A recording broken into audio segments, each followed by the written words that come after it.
guys, what's going on? FY Pawn here, and welcome back to Create Arcane Engineering. Since we last left off, if I do recall correctly, we had managed to... God, it's been a little bit. I do believe we were trying to move some machines in. We were also going about getting to an ocean monument to get sponge, and a few other exploration bits. For this stream, what we're going to be doing is we're going to completely move to the base where we are going to make our machines in tandem, mainly to construct, material resources of varying types. Just build them into a wall so that way we got like a straight up tunnel of devices, if you will. Everything will be built into the wall, so all we got to do is put an item into a certain area, and then we can just take out the items, etc., etc., etc. For this stream, what we're basically going to be doing is we are just going to make those machines, set them up into the wall, and hopefully by the end of today's stream, we will have multiple ways of getting mechanism components, which is designed to create the actual machines that we need. But I digress. Without further ado, let's get into things and see what happens.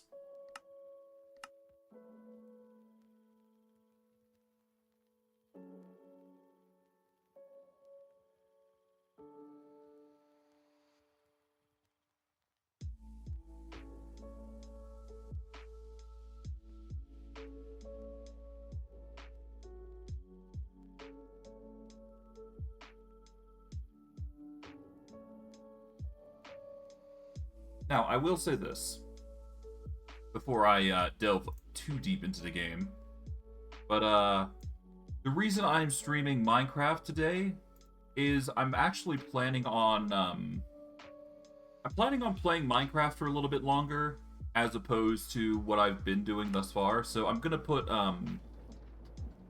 Wrath of the Righteous on hold for a little bit, not for like an insanely long time. I'm just gonna put it down for like this week. Just because I want to take a break from it. I don't know why I feel like this, but I just want to take a break and enjoy V Rising as well as Arcane Engineering, being the two series that, are quite comfortable in my eyes. But regardless, my goal here basically my desire is that I just want to play both those games as opposed to everything else. So if you see me playing this game a little bit more often, that is the reason. But I digress. Now, if I recall correctly, this was the machine that was dedicated towards making... Yeah, it was dedicated to making the materials here with the andesite here. I'm actually going to break that there. So I can actually do this. And I want to set up a bit here. That way I can just...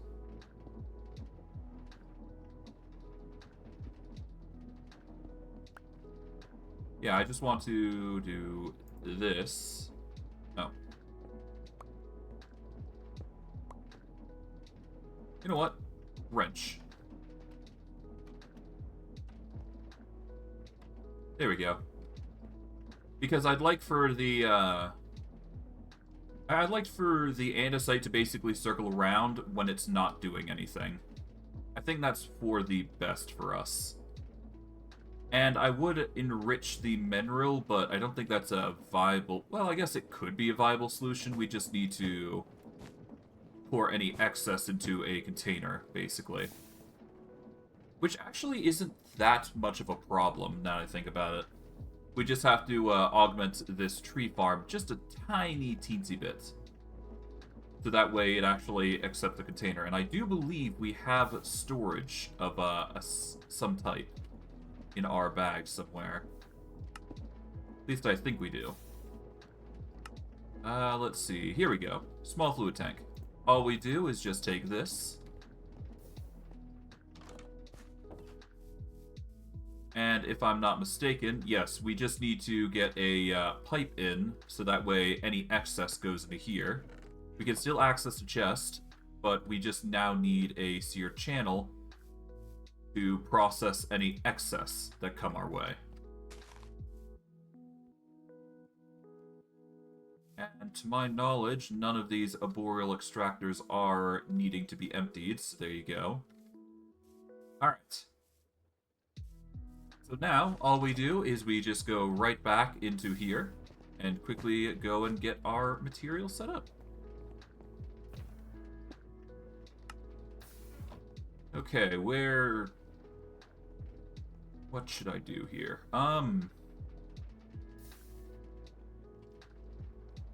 Hold on, let me actually check something real quick. Mineral enriched rubber, here we go. Okay, so it takes a bit of mineral resin to enrich the rubber, and that will supercharge it, basically. Honestly, we don't need it right now, but it is a worthwhile investment in order to get more mechanical belts with a bit more efficiency, but it's not too pressing right now. Regardless, we should definitely set up some sort of machining process to it. I'm going to see if I can't find the seared faucets real quick for this exact purpose. Okay, let's see. Seared faucets. Here they are. We just need one for this, I do believe. And then we should be fine. Okay, here we go. Alright, so if this ever fills up, it's basically going to funnel any excess into this fluid tank. And that will act as a buffer of resource for the tank. So that way, if we get any excess arboreal resin, instead of processing into a mineral block, it's just going to funnel into the fluid tank, which is exactly what we want. So, over time, we'll eventually get the liquid that we need to produce what we want. And hey, we're slowly but surely going to get more resources as we go on, so can't really complain. In fact, there's a lot of resources here alone that we've got to deal with, but that's a worry for another time. But I'm actually kind of glad we actually made this machine, because this is actually how we're going to deal with the mineral infusion process. Simple machine, but it gets the job done, which is what we want. Regardless, let's just focus on the main component of this machine, which is just going to be the mineral, well, obviously the belts here. Okay. So, that's going to be the upper version of it. And we just connect these. And this will go all the way back here. There we go. So it looks a bit tight, but it does make the machine quite efficient.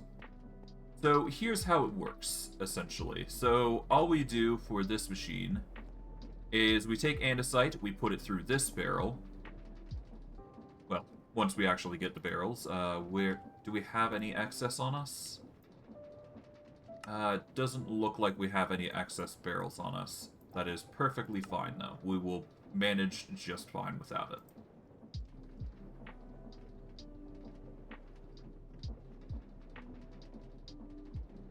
Okay. Just toss all those in for now.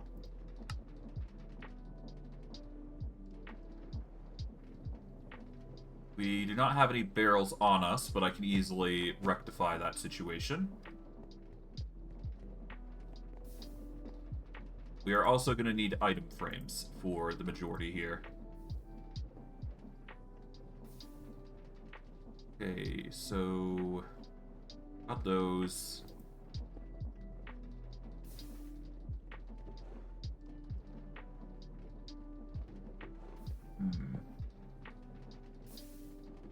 Barrels should be in here, shouldn't they? Yeah, there you go. Okay, I've got my barrels. Okay. We're going to use dirt as a means to set this up. So we need a barrel here, a barrel here,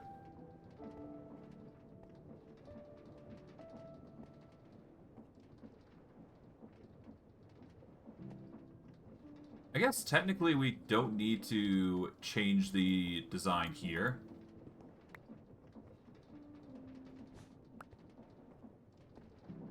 We just need to make sure that the... Yeah, we just need to make sure that the rotation here is the same, essentially. So all we do is we take the belts, connect them accordingly, like so.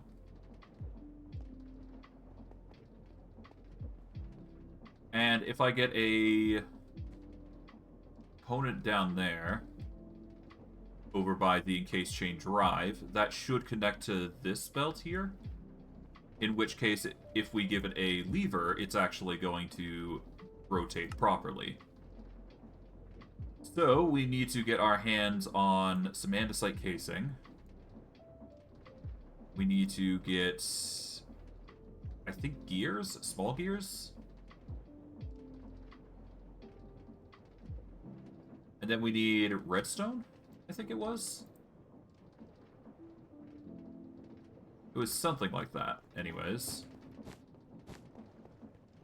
Because I do believe to make a gear shift, it's actually a really easy recipe. Easier than I would think it would be. Yeah, it's like this, this, this. There we go, gear shifts. Surprisingly easy to make a gear shift. But that's all good and dandy for us, because that means we can set this up, which forces both to rotate. Oh no, what have I done? I've actually hit B.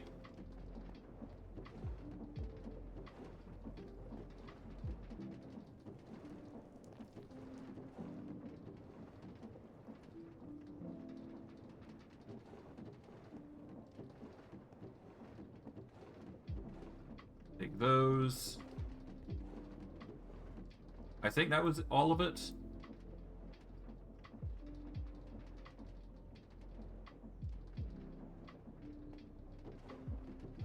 I hope so, anyways. Otherwise, I'm gonna be in for a, yeah, no. Figured as such.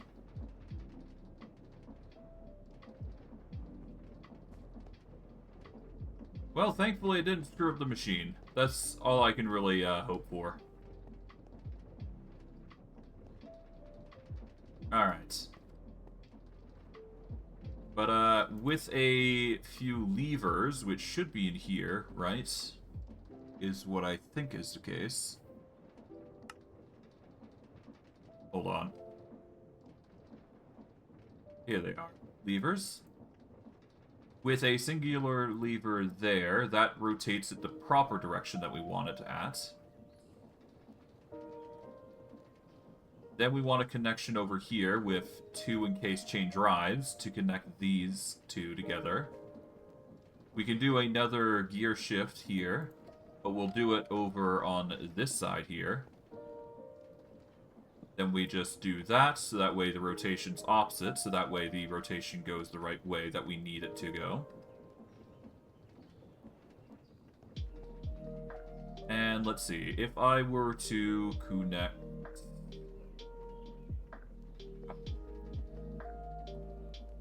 Yeah, so we're gonna need chain drives here. Set that there.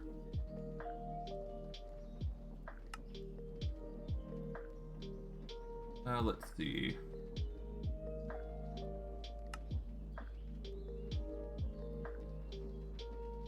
God, my inventory is a little bit of a mess, but whatever. Our spellbook does most of the carrying for us anyways, so it's fine. Yeah, our spellbook is basically just doing the majority, but I digress. Okay, actually, what I could do here is I could do an encased chain drive here.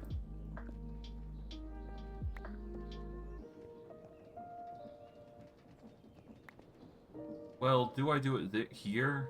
I guess I could, couldn't I? Yeah, encase drive there. Get some shafts designed to connect here. There we go. That'll bring that rotation back up over to there.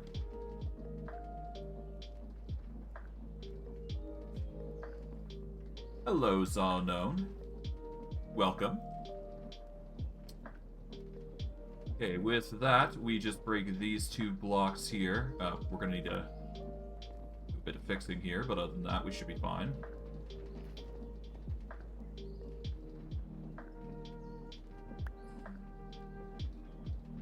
There we go. Now, if we connect this shaft over to here, there we go. Put the mechanical belt back. Then, all we do is just do a double encase chain drive there. That will get all this rotation set up. Now, of course, we need to get these two rotating. And that is probably going to be the biggest hurdle above all else. That said, I do believe we can manage it if we do it right. So, if we do this, rotate it like so, we should have the ability to take a shaft, connect it to here, and that will start connecting that, so that way that rotates there.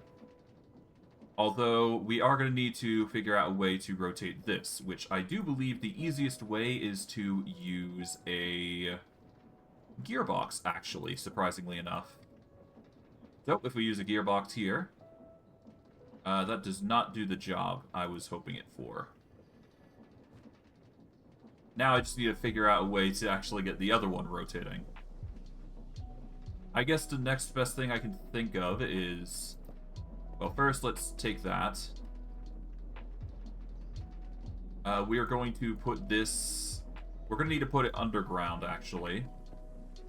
If I'm correct with my assumption. We are going to quickly just place that there, so that way that bottom bit is not a worry. Now, if I were to...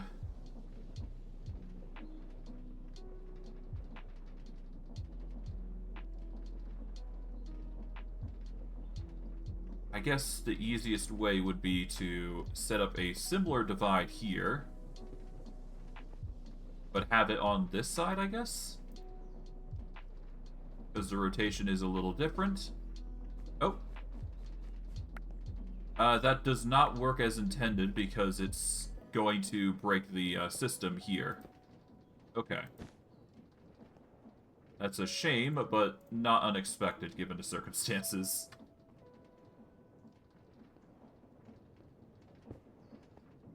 Okay.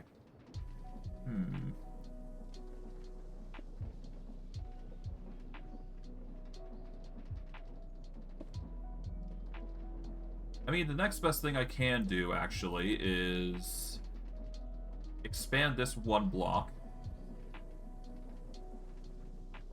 And then I should be fine, I think.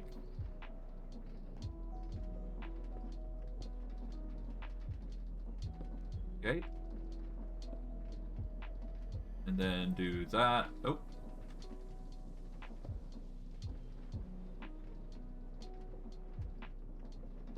There we go.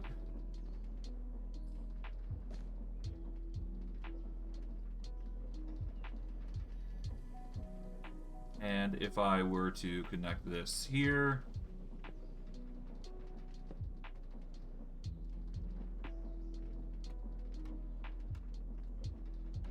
There we go. I should be able to get the mechanical belt running like so.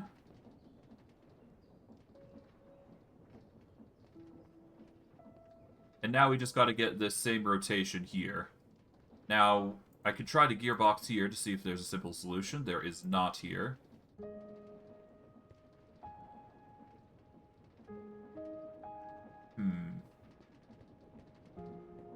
The difficulties of just working in such a confined environment is tedious, to say the least, if you can imagine it. Let's do a...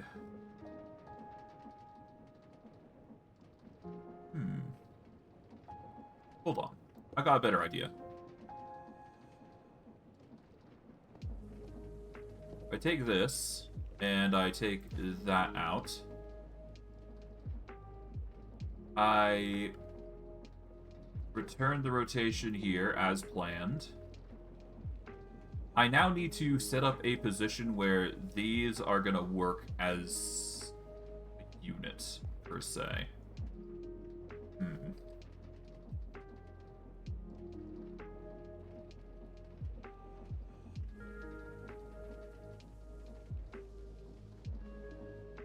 So, let's set it up similarly, as intended.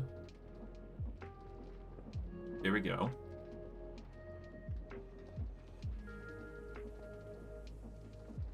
That's going to rotate the opposite direction that we want, so no.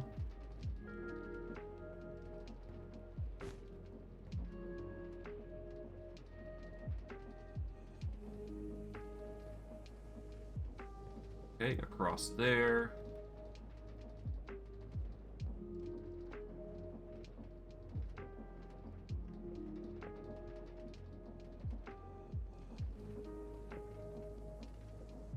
Alright, there we go. Now, connect these three. There we go. That gets the right direction. And then, if we connect a gear shift here... Well, ideally, we want to take that out. Place that there. Get a lever on top, which is not going to actually work for what we're trying to do. So we need to actually dig down a block here. Or better yet, down here. Get that. It might actually be better if I put it on the side here.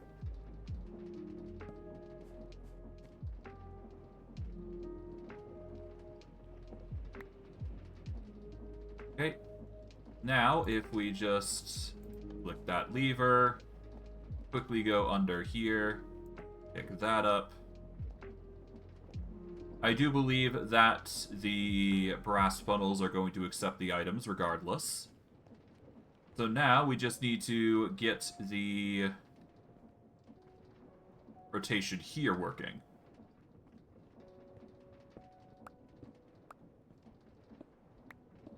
Okay, so for that, I guess the gearbox is going to be ideal here. And it's just a question of whether it works or not here.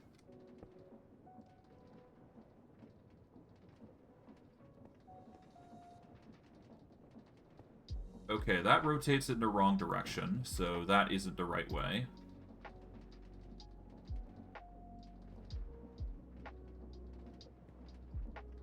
Okay, how about on this side then? No, it does not. Okay.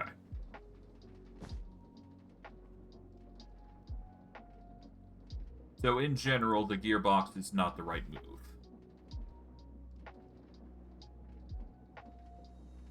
Although, I can still use the gearbox, regardless, so long as I use a gear shift on the bottom here, to where I put a lever down here, flip the location, as intended, keep the shaft there, get the mechanical belts running once again.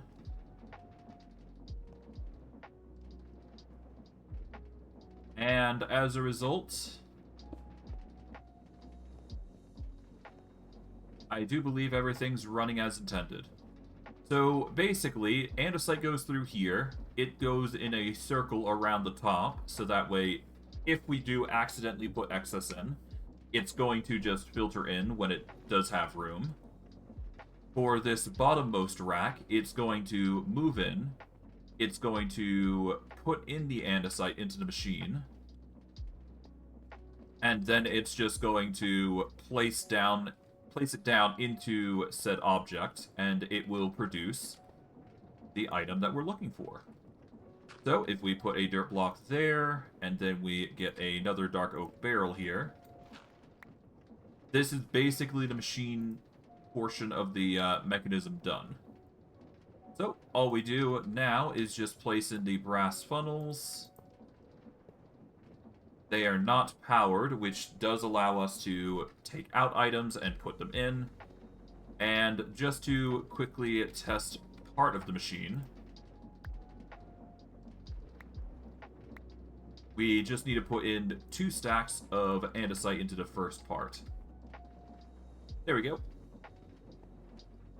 And as a result, we've now got andesite in these alloys here. And that should be the required components to make the basic mechanisms, I do believe.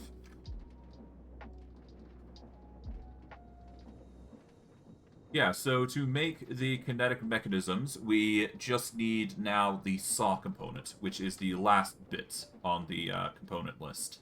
And then we're basically good.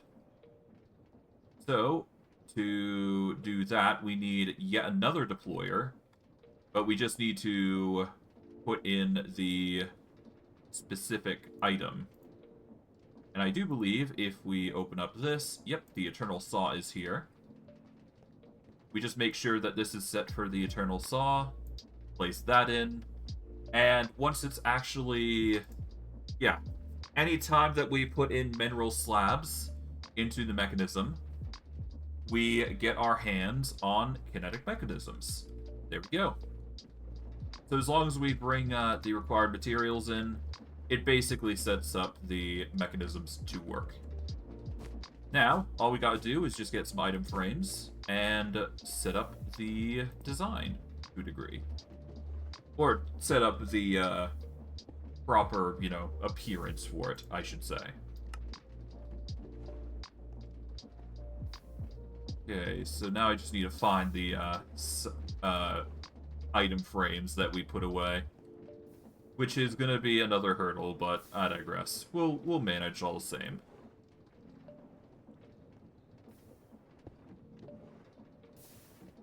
I could probably replace some of these barrels with, like, single setup items, but whatever. It don't matter too much.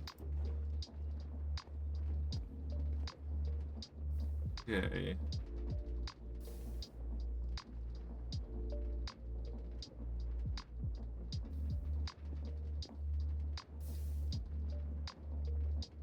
Okay, And I guess we can technically duplicate the exact design for when we're trying to upgrade to precision mechanisms as well. Because, I mean, it's just kinetic... It's basically kinetic mechanisms, but you just use variable cards, electron tubes, and then a screwdriver instead. Or you can go with the alternative, which is double the electron tubes and then a screwdriver. But I digress. It doesn't really matter which one we do.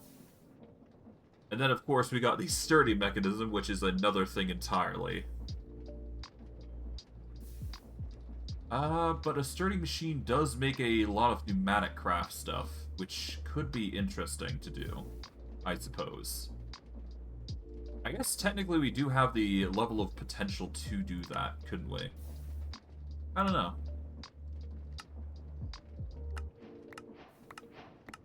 Regardless, we are able to complete Chapter 2 immediately. If we take some,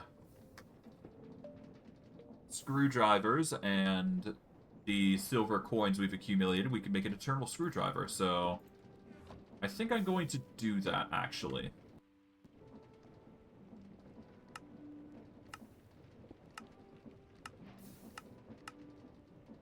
Now we just need a, full... Well, we need a screwdriver, so if we go into our inventory here... Wait. Where's our bag? Oh no.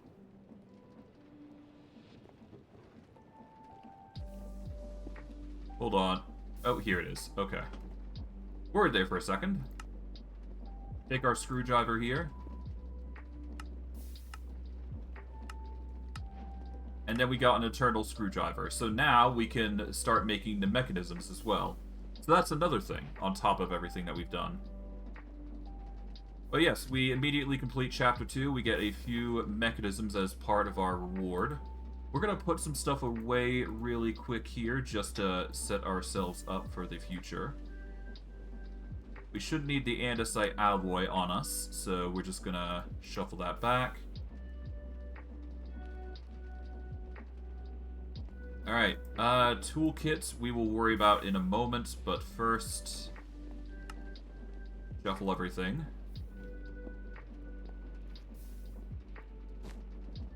And then we'll just march over to here.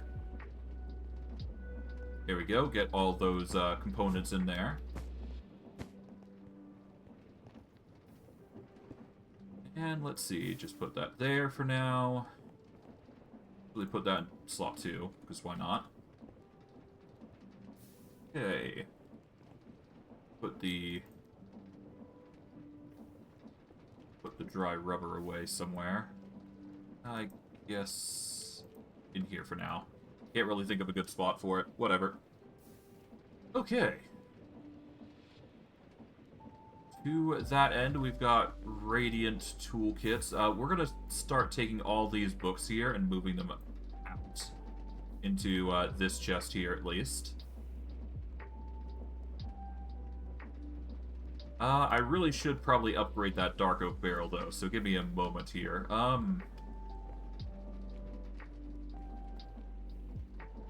Yeah, let's just break it and get the iron, gold, and whatnot ready. 8 gold, 8 iron, 8 diamonds. Perfect.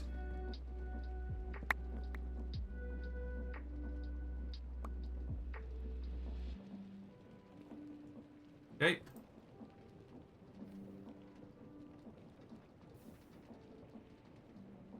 Iron, gold, diamond, and I could do a flat top, but no reason to.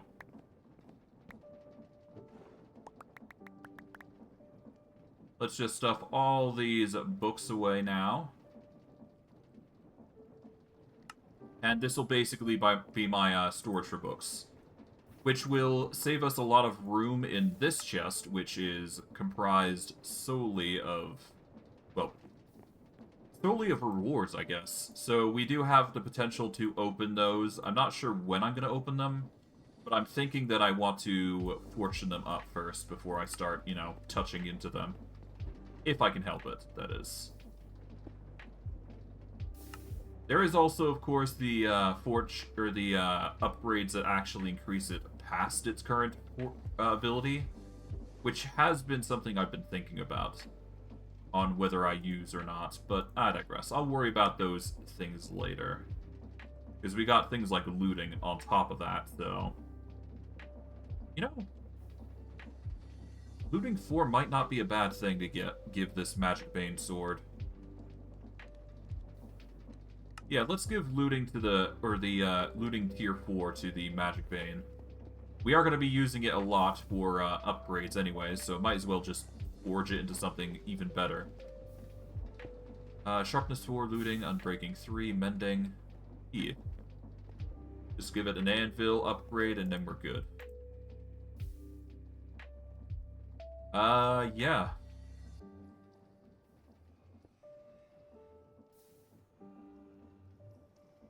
What do I call it? I guess I'll call it,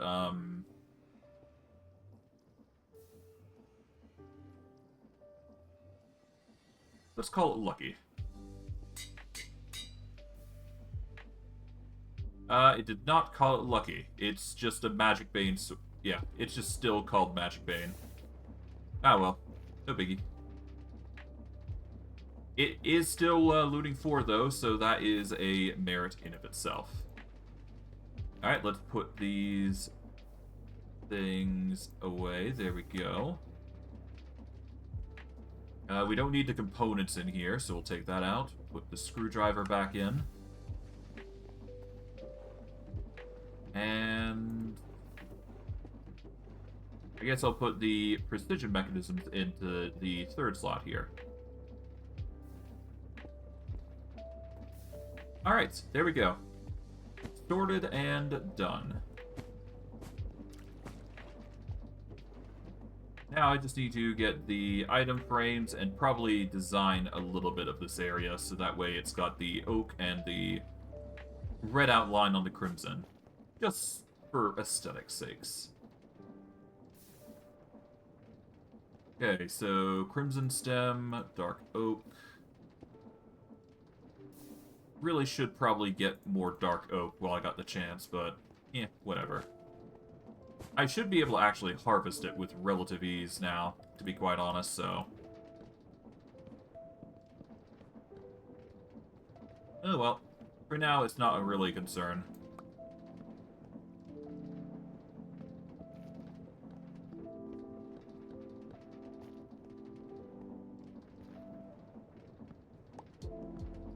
There we go. Now... There we go. That'll make it a little bit more, you know, good-looking to a degree. But yeah, we'll leave the dark oak drawer as is, so we don't need an item frame for that. We are going to need an item frame for that one, though, so we will set it up accordingly. Before I do anything further, grab 2 of these, 2 of those.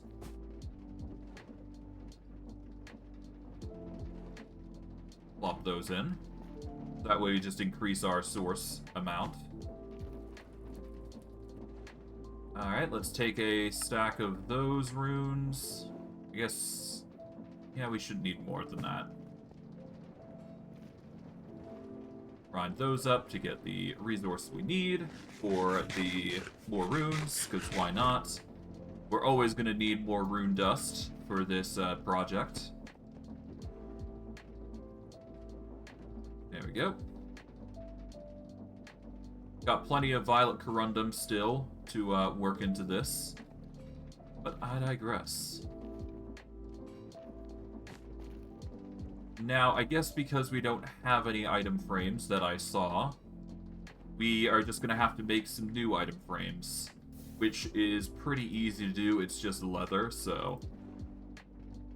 just need to get some leather, pretty simple stuff, and then just surround it. Yeah, so we'll take this. We just now need sticks, which is easy enough. We'll just grab 2 stacks worth, and that should be 32 item... well, 16 item frames. That will help with the majority of most of our labeling. Now we just take the mineral slabs. We are going to need a kinetic, well, maybe not a kinetic mechanism. Well, no, I'll still put it there. It's fine for the sake of beautification. Yeah. Now we just... yeah, so we got the mineral slab, we got this, so now we just need to get andesite, and I believe it was... yeah, so get an andesite, and I will get a... where is it? Somewhere around here. Unless, of course, I moved it.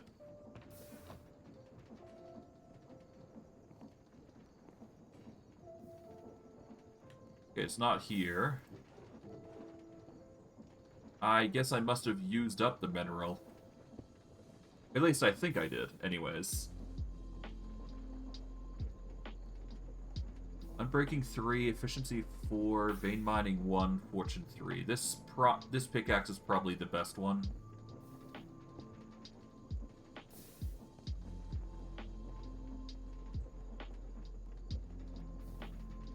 Yeah, so if I can repair this, this would be pretty good. I'll worry about that later, though. Okay, yeah, no, I don't have it on me right now, so I'm gonna have to go back out here. We'll quickly get a nap, so that way it's daytime. I'm gonna have to get some mineral. So I'll quickly go out, grab that, and be on my way. Let's grab this block.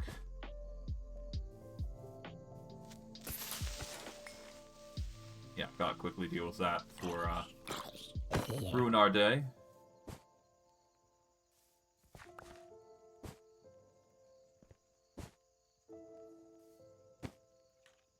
Hello, skeleton. There we go. We are getting some excess here for the fluid tanks, so that's good. That means it is doing its job, so that way we got excess. Okay, I guess we'll set up the item frames while we're at it.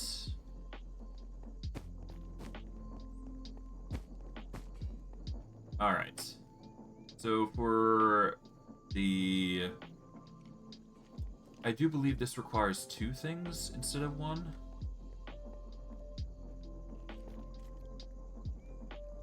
Yeah, so take this, put andesites, and we'll take this out to get the mineral chunk. There we go.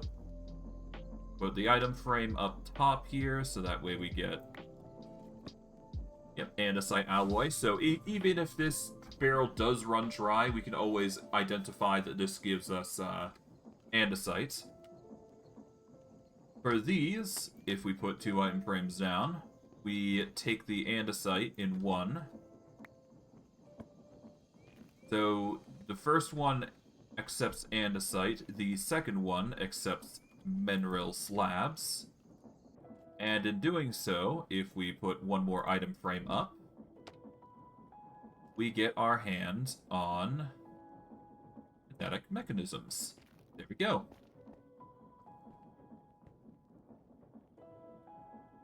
Now, if we get some stone here, we can just wall this off for the majority.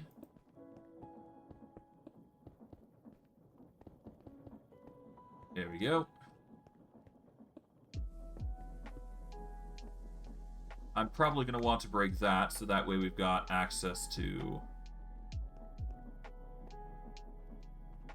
Oh, right, we don't actually have this powered is the thing.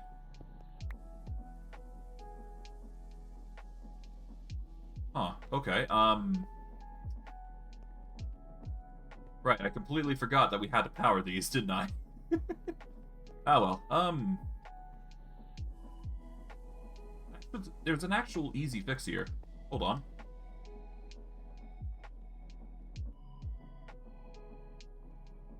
At least I think there is. And if I break this, then I get 3 small gears here. Overstressed. Okay. That's fine. We can easily just find a way to break the overstress by adding some more gears in. So, for this, we're probably going to need a new power bank of, yeah, we're gonna need more yeah, we're gonna need to find a way to increase the potency here. We're gonna use the base expansion spell here. And I think we just need to... Yeah, we're just gonna go into here. Okay, so we're going 6 in. We'll go 7 in to make sure.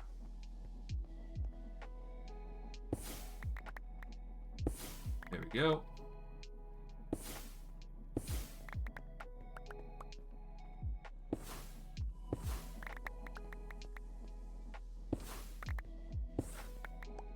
Alright, so with that in mind, we basically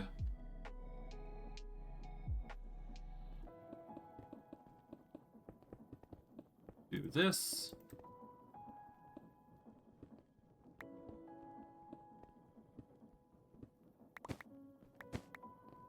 There we go, cut the bottom as well.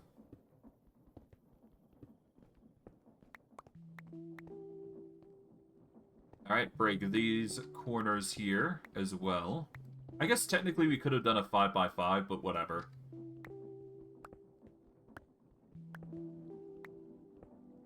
Can't be bothered. But yes, if we do this, we can easily get a rotational force going. And we just need to get 6 water wheels, which is going to require some wood to process, but otherwise we should be fine. So, let's get some wood.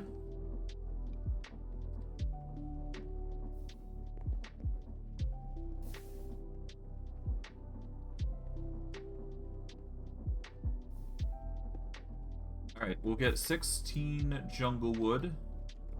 Now, if I'm not mistaken, all we do is we take the cogwheels that we've gotten.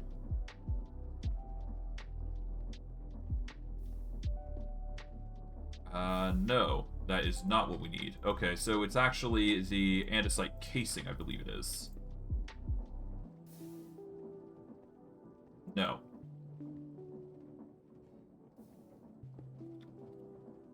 Can't believe I've forgotten already. It is shafts, not all those. Okay.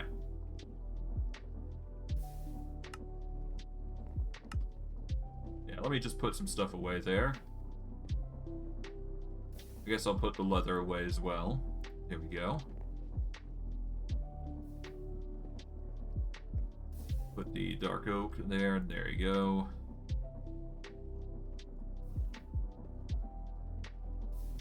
Okay, Right, here we go.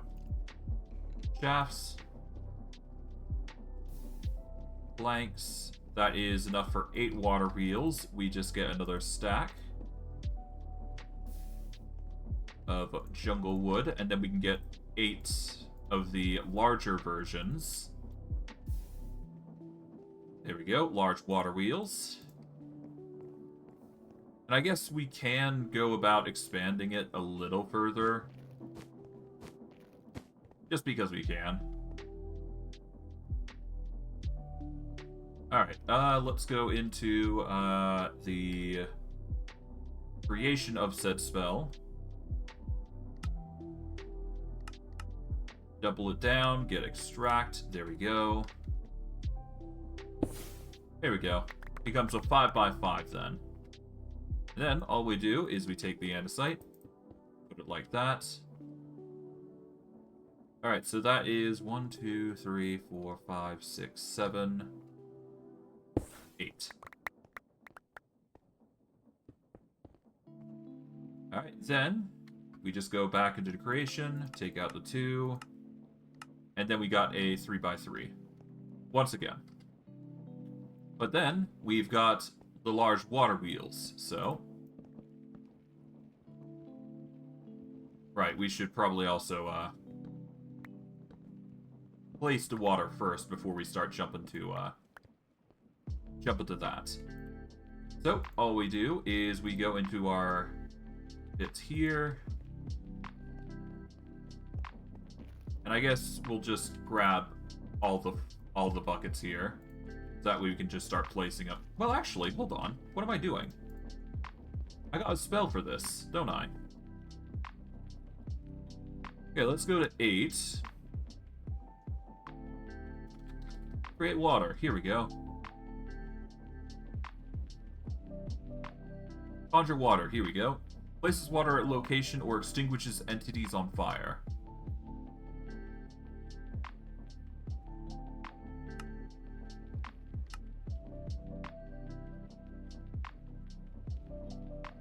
There we go.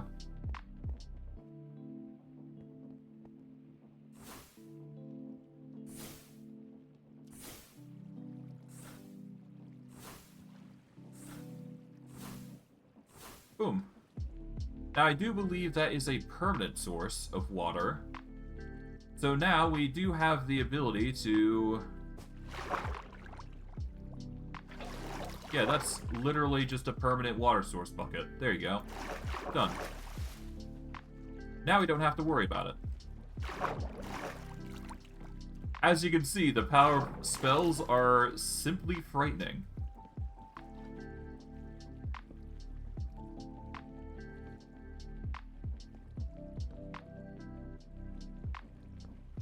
And one final one. There we go. Plenty of power.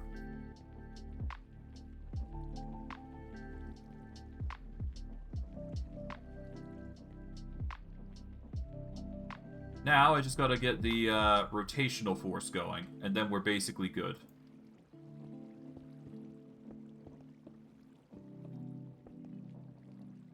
Alright. Alright, so with that, we just need big gears and small gears to circulate the force going. Or get the force circulating, I should say. So, big gear into a small gear. Into a...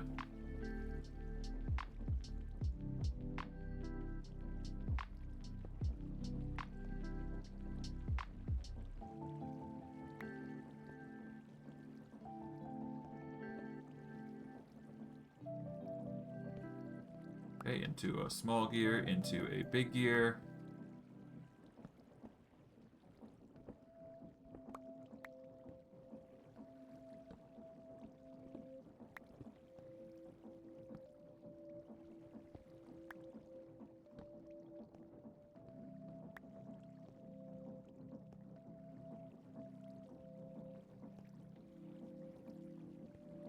And then we just do a big gear into a small gear, I guess, here.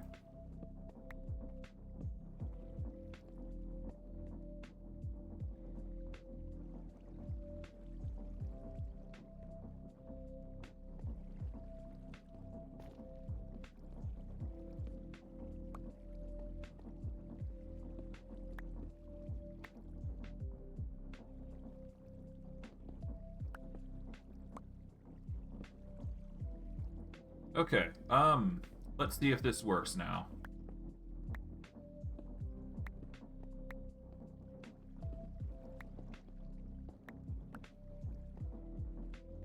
Alright, so, we just need to get some... what is it?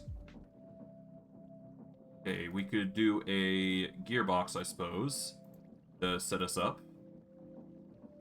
Well, no, actually, we take a case chain drive for this first one anyways.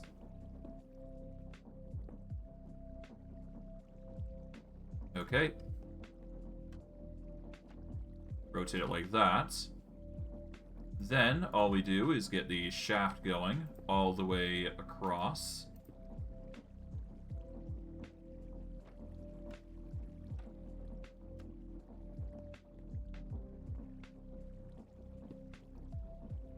And from there...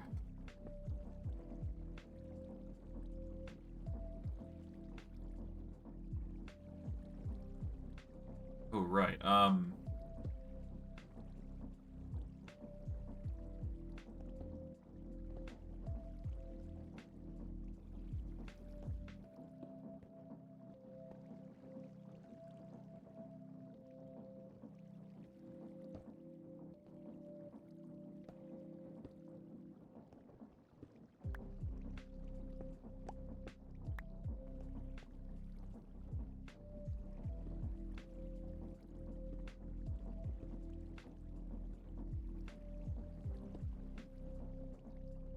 let's see.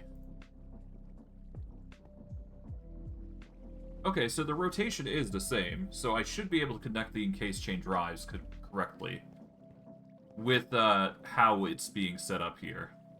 Hopefully. Although, I could just do it similarly to here. Like, set it up like this. And then do this. Yeah, both the rotations are the same, so if we connect this, there we go. All the power here is connected. And there we go. I just had to do a bit of finagling, basically, and... yeah, there we go. Just close up the things that we need to close up, and there you go. Looks nice and relatively tidy, but it does look a little awkward if you're looking inside the mechanisms, but practicality comes first, obviously. And this machine is screaming practicality. Regardless, with this in mind, there we go. Our rotations are now fixed, so now we got 3 rotations here that are gonna work in tandem to just power the machine. There we go.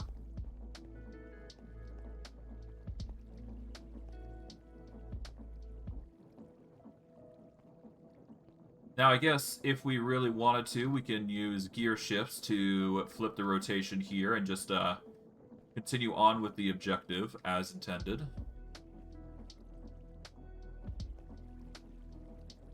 Honestly, I might even move this a little bit over, just for the sake of convenience here, actually. Yeah, let me just quickly... Yeah, we got this rotation here as well, so there you go.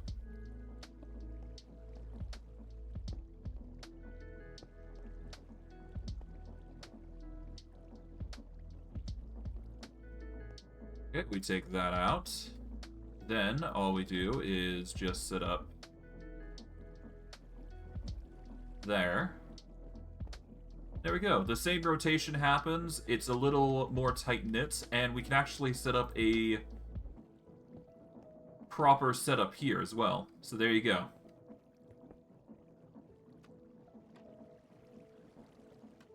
There we go. So now we can set up with the other machines in mind, because we are going to need to set up the deployer and a few other machines for the next stage, which is going to basically be the kinetic frame. Well, the kinetic mechanism going into the other area. Which... Oh, God. These machines take a while to process, I will give it that. But hey, it's fine. All part of the mechanism progress, right? But yeah, we have to keep this as tight-knit as possible, otherwise this machine just breaks, but otherwise we should be fine, theoretically. And in fact, we could probably even get, like, rotations on certain things, so that way it's not, like, completely haphazard. But I guess we are going to upgrade from that to the bronze version, so...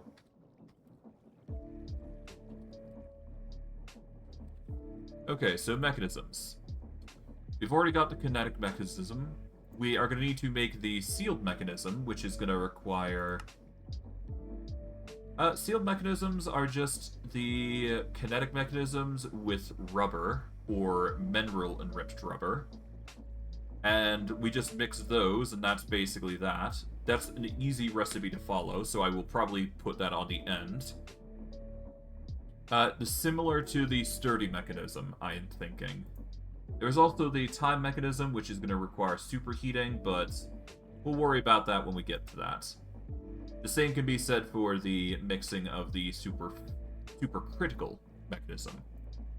All of which are going to require us to find a reasonable source of lava, which we can use via the method that we're currently using, which isn't a bad idea.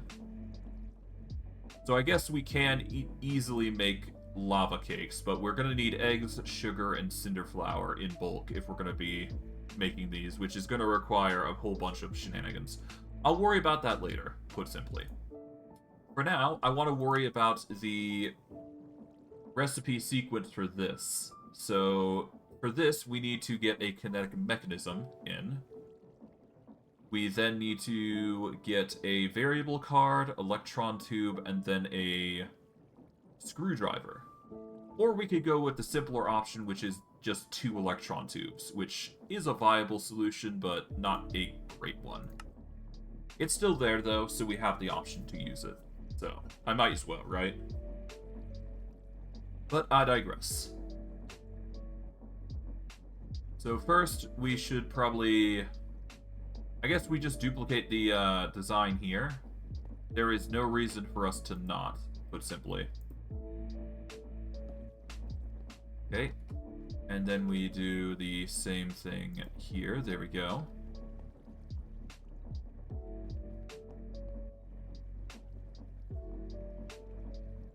Let's get all the components out. Let's see, we need a gear shift here.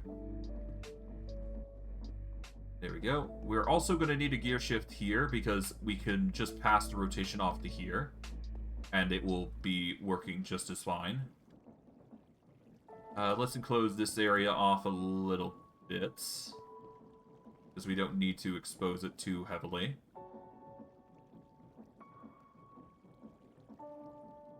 We won't be able to benefit from the rotation here. However, I do believe we can just put a gear shift here and then rotate it as well. So we've got options available to us for rotating here. We just need to get another gear shift set up, and then we should be fine. Tedious, but required. So we're going to need more gear shifts, which is... yeah, just a few more mechanisms, basically. Well, actually, hold on, I could probably do it here. Take the andesite casing. Oh, right, I need redstone.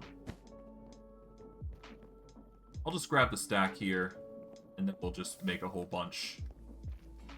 We're also going to need to set up a machine dedicated to making andesite casing, because we're starting to run low, and we're going to need brass casing as well, if we want to start making more component mechanisms. So that's another thing that we'll have to do, on top of everything. Oh boy. Oh well. It's a necessary process if we want to keep going, so... whatever. We're gonna make 8 of these gear shifts, I'm thinking. There we go. That'll do. No need to go overboard. We just need to get enough, put simply. Alright. So, for this, all we do is we just take this, make sure to power this, and then we've got ourselves the rotational force that we need. Gonna need our levers here. There we go.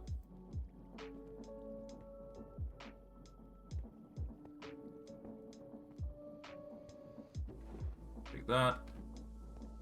Alright. Gear shift. There we go.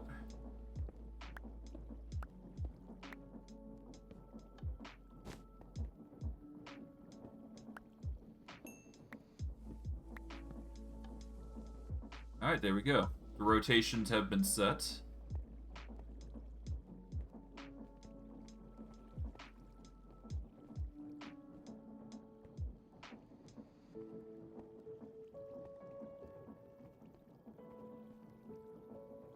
And I guess I'm just gonna quickly take these.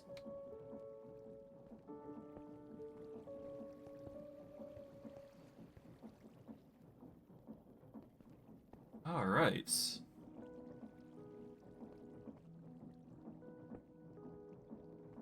Oh. Okay, got that rotated. Perfect. We're gonna need to encapsulate these, so I'm just gonna andesite these areas up. Okay.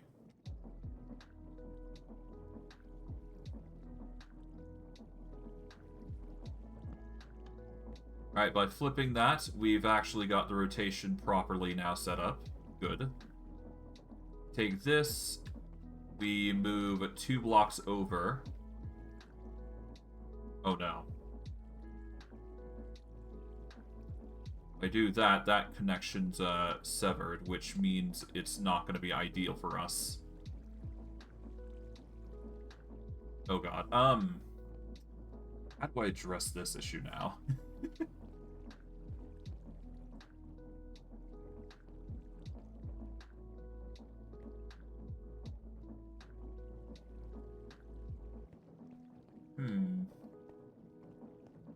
This is the problem with setting up the machine in such a way. It's so precarious in certain instances.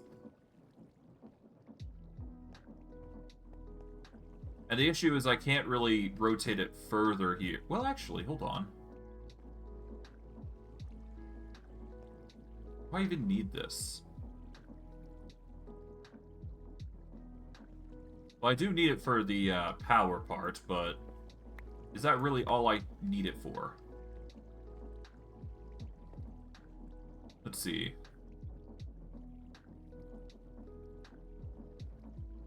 If I can get rid of the middleman here entirely, then that actually works for us. If I do a small gear here, yeah, the rotation is still the same.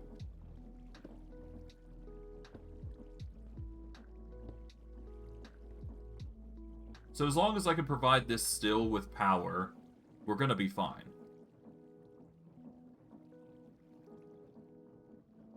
So if I do a small gear here...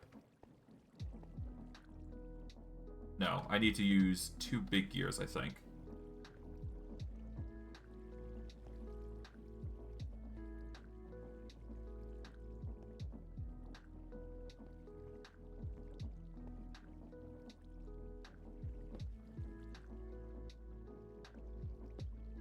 Yeah, so if I were to take some cogs here...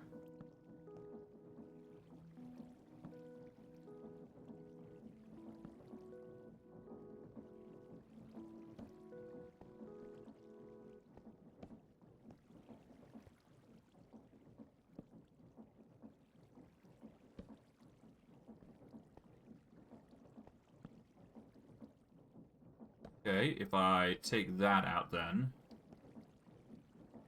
and I were to do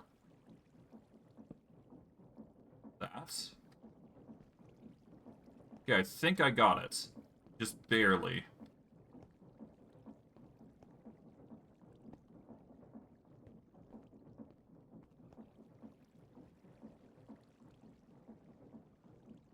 And it keeps with the rotation here, so I can actually connect the...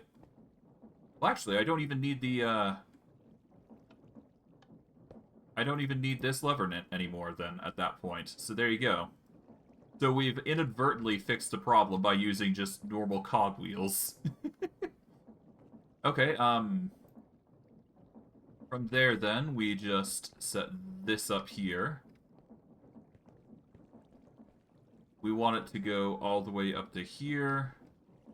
And for this, we want it to rotate to here. And we want it to go much like we did before, so it goes 3 out. 1, 2, 3. That might be a bit too far. That's... Yeah, that's 1 out too far, so we just put that back here. There we go. Then we do the shaft here. That goes all the way over to here.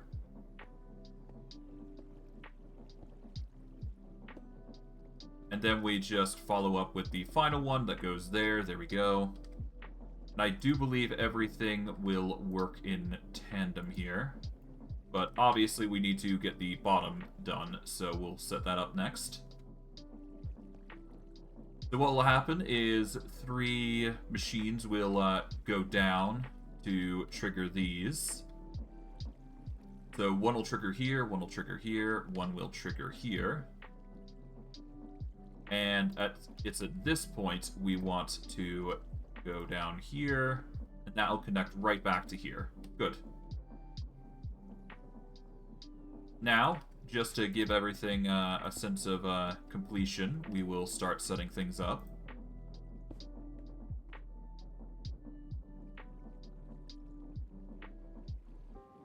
Set that there.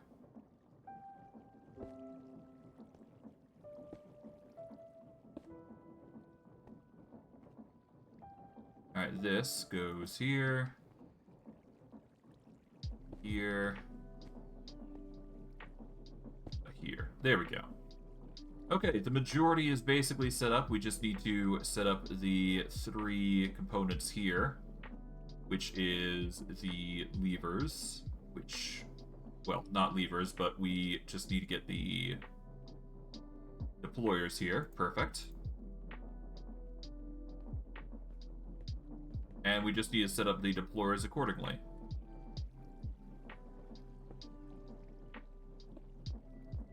Alright.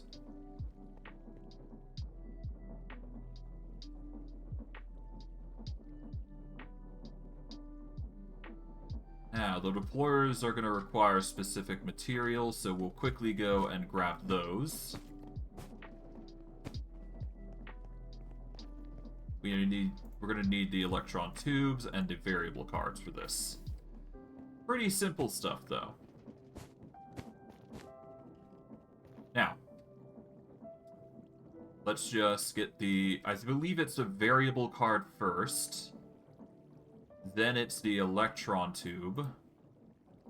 And finally, it's the screwdriver, which we currently have an eternal version thereof. And we just put the eternal screwdriver as the last tidbit there. That's going to funnel through, and we should be fine. And actually, to that end, I should probably see if this machine is working as intended. So I should probably go and test it. So all we're going to do is we're going to place the mineral slabs on the belt. There you go. It swiftly just plants them, and it just starts making a bunch of kinetic mechanisms. Because all the mineral currently inside there is actually working overtime. Now, all we do is just take a stack of andesite alloy, and that's just going to circle around, slowly filling up the two belts here. There you go. And that's just going to give us all the kinetic mechanisms we need. And it doesn't seem to be affecting any of the belt's operations, so it was the right choice that we did in the end. Alright, now get everything set up for the next mechanism. Okay, just turn that on. We're going to need to get encased chain drives here. One for here. One for here.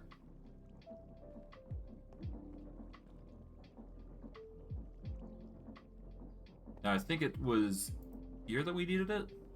Yeah, that rotates properly. There we go. And what was it for this that we needed? We just need to rotate it like this. There we go. Alright, and for this one,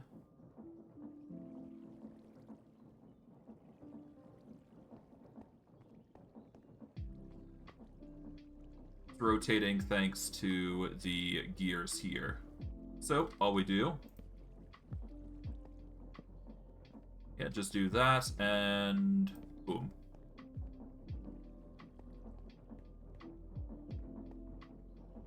Now, if we toss... Well, first we're going to need the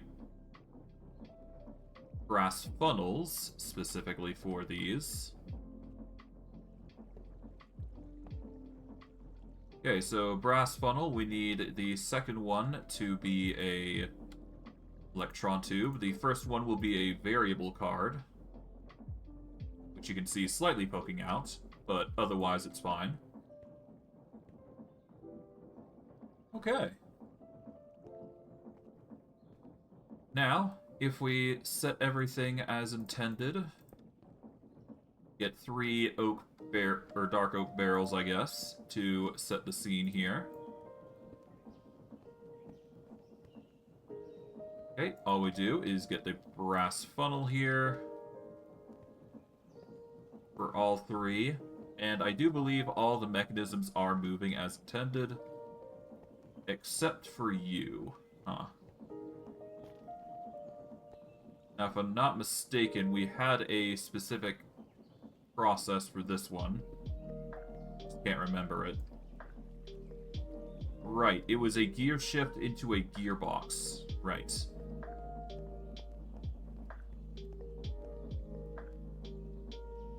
So, all we do is get a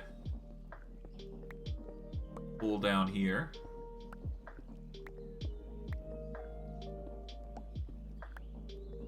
Okay. Let's quickly set up the shaft here. Gearbox rotates in the wrong direction, so all we do is get a gear shift.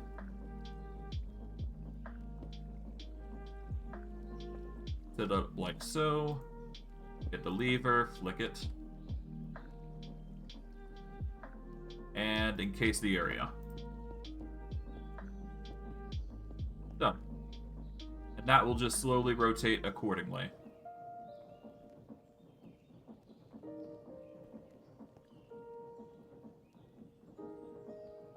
There we go. And with that, that is the second mechanism done. So, if I were to put in the variable cards and electron tubes, it will go into the area as intended. Good. And for this one, all we do is we just take the kinetic mechanisms.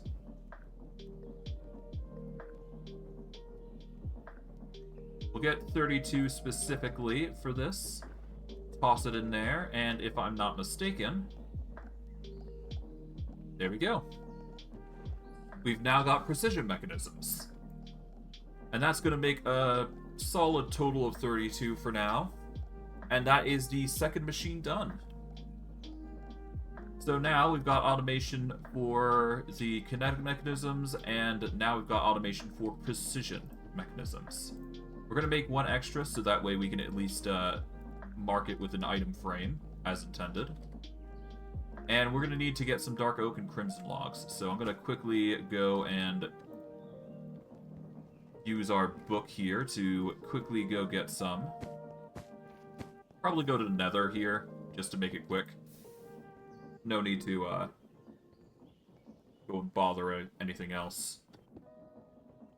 Okay, we will... Actually, before we do go, I'm probably going to want to sort my inventory here a little bit, so... Let's just toss everything mechanical away here. For now, that is. Those levers can go there. There we go. The rest can be dumped into here, I suppose. There we go. Toss the redstone there. Oh, thank you for the follow, Riley Jaden. Much appreciated. Hey, how you doing? It is going quite well. Alright. So, all we gotta do here is just get some dark oak trees. Shouldn't be too hard given our pacing that we've managed to do thus far. And yeah, it's just some of these trees I do believe just count for it, so we should be fine. I'd say the stream is going rather well. Thank you for asking.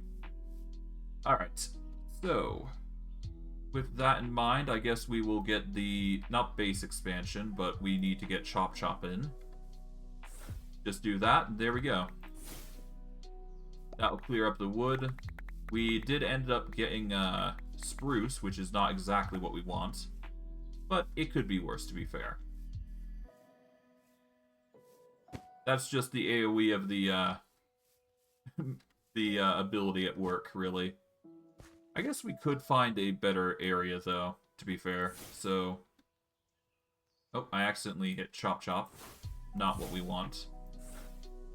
Let's see if I can actually find a dark oak forest biome, actually. 1 second. Okay, this is jungle, I do believe. That's normal forestry.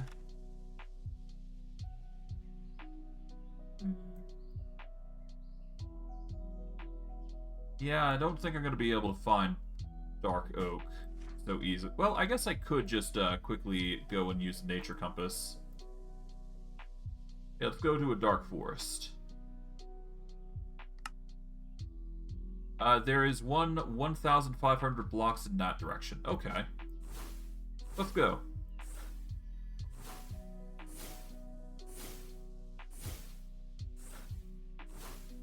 But yeah, no, I think the stream is going quite well, if I'm being quite honest. Yeah, no, we've reached a certain point in our regeneration of mana that it's just being really good.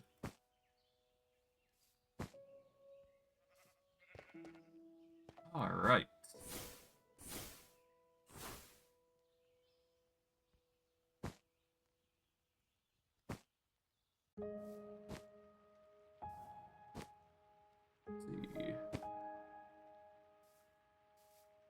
Okay, so we got dark oak trees here. Not exactly what I'm looking for, though. We're getting close, though. It's like 500 blocks away, it seems. Shouldn't be too hard to get to a dark oak biome, hopefully. Well, it's not exactly the area I'm looking for, but there is some serious spruce logs here, which is interesting. Like 100 or so blocks away, apparently. Oh, here it is. There we go. This is what we were looking for. Alright, a dark oak biome. Perfect. Just what we need.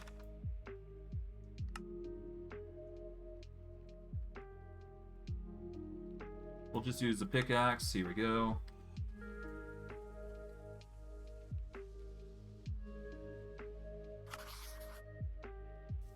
Alright, there we go.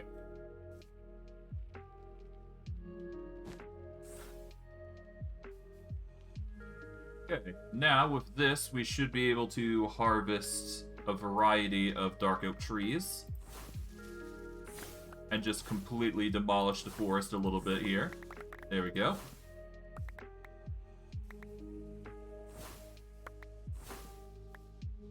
Alright, now if we do area, there we go. We just collect all the logs that we've managed to find, and we should be good. Am I a full-time streamer, or do I stream for fun? I stream for fun, to be quite honest. I just do it because I can. Alright, just quickly demolish these.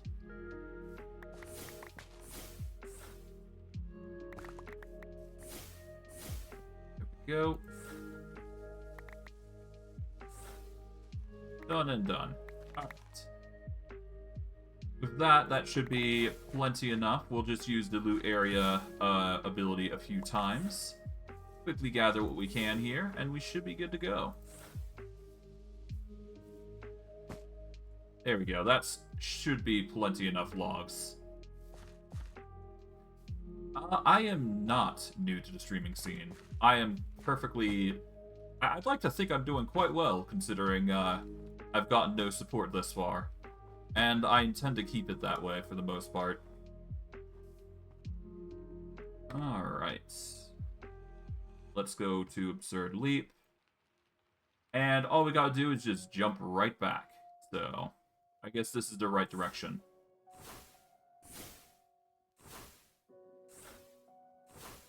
I'll just be thankful that Absurd Leap does have the ability to just regenerate so much mana in such a short time. Oh. Seems like we got granite nodes, which is interesting.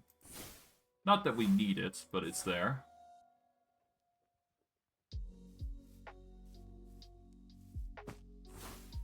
Okay.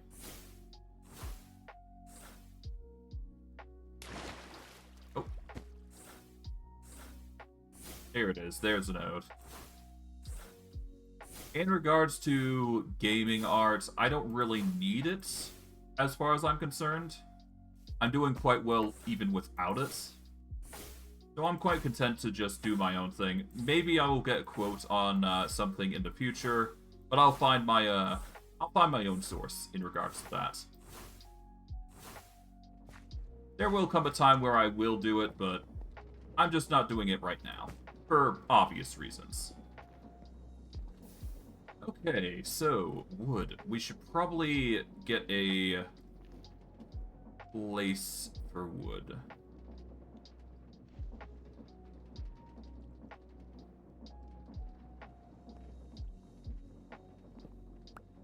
Right, there we go. Let's just quickly get the barrel. We're probably just gonna upgrade it here.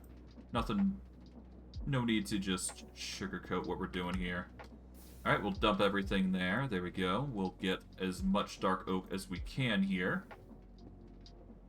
And then we'll just make a chest for dark oak, I suppose. Because we are going to be using it a lot.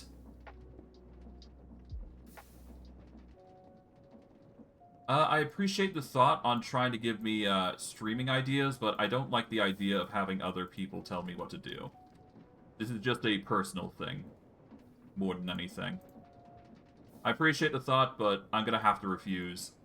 And I assume you're going to ask me for my Discord, which I'm not going to allow. I apologize, but this is just a thing I'm used to by this point. And something I cement personally quite a lot. Okay, mushrooms can go away. I guess I'll put them in there, because I can't really think of a good spot for them right now. But yeah, that chest is going to just be dedicated to dark oak, I think. That should be good. Alright, now we just need to get our hands on a bunch of crimson logs. So that shouldn't be too hard to do. We just need to use the spellbook for such things. Regardless. Off we go. We should be good.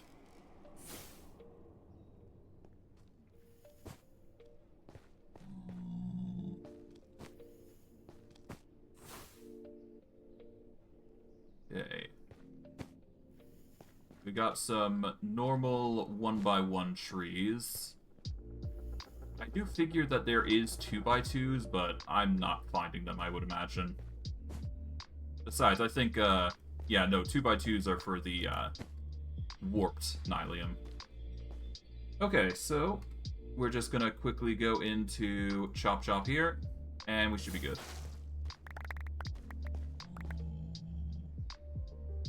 And if we do loot area, we can just grab everything and be good. Okay, good. As for what we need and what we don't, I guess Warped Stem is probably gonna... I guess Warped Wart is also gonna be a ditch as well, but I don't know. Let's see. What does Warped Wart do for me? We make blue netherrack, blue nether bricks.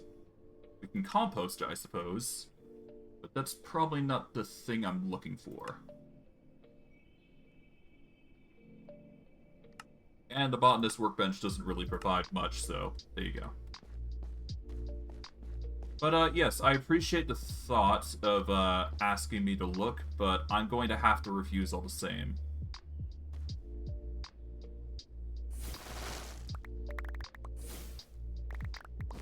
Okay.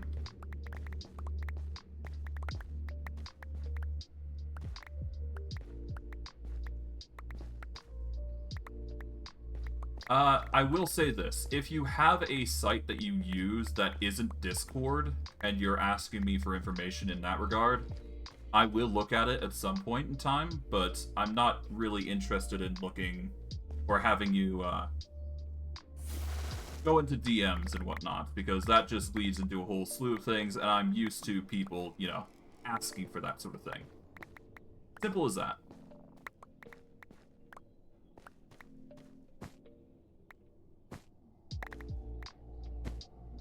But I digress.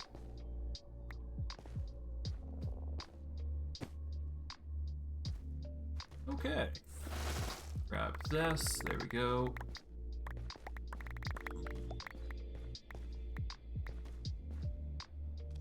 So far, so good. I'm not a fan of the red lights that we're having to deal with, but it could be worse, I suppose.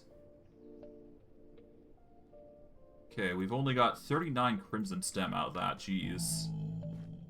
Really wish we could, bulk up, though. Ah, well.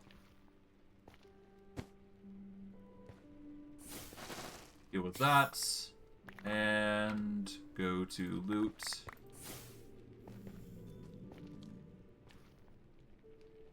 I gotta keep using V here.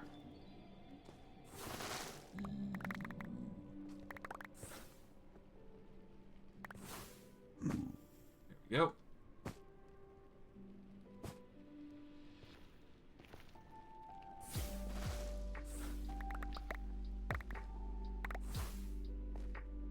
At least I got a quick way to harvest.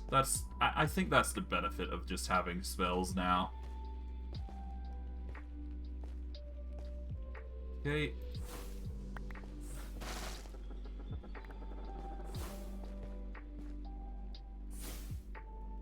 Okay, we've ran out of room. That is to be expected, though. I'm just going to ditch the majority of everything here. The only things I'm probably going to keep are the shroom lights more than anything. Everything else can probably be ditched. because I don't really need weeping vines, netherwort blocks, or anything of that sort. Yeah, so the shroom lights are probably going to be the most valuable of the lot here. Do we need a lot? Not really. We should be fine with just a minimal amount of items here. There we go.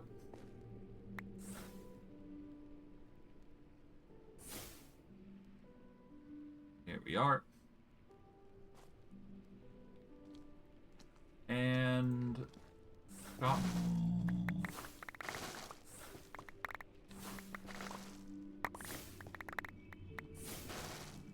Just slowly whittle down the forests here.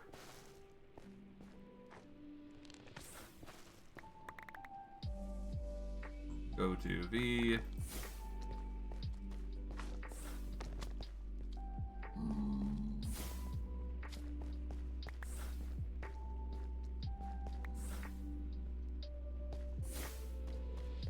And here we go. That's the majority. Oh, hi.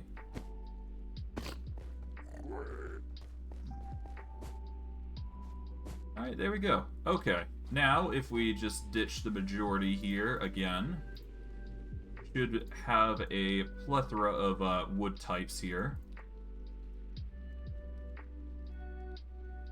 Just get rid of all that netherwort. There we go. 3 stacks of crimson stem should be perfect enough for now. We got a few warp stem as well on top of that, so I'd say that's pretty good. Alright, let's get back to the base, and off we go. Here we go. Alright. Back to base design, and we should be good. And we're back here. Not sure why the game likes to kick me out of my portal here, but whatever. It don't matter too much. Okay. To that end, let's eat a source berry roll here. And let's start establishing the crimson stem. I guess at this point we could probably start moving this stuff as well. Like, there's no reason for it to be here. Although, I will do something here. Yeah, let's connect things like this. That way it looks a little bit nice. We haven't really set up any posts here, so this is probably for the best. At least appearance-wise, I think.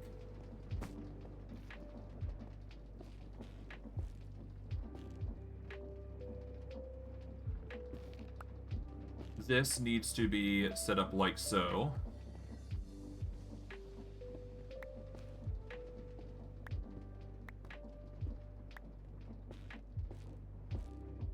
There we are.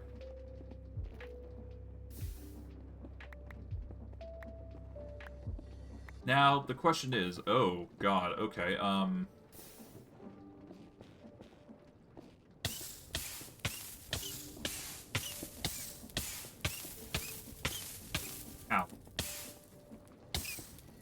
Now, I do believe warp nylium doesn't burn, but I do believe that if I'm not careful, this will also, cause a ruckus for us.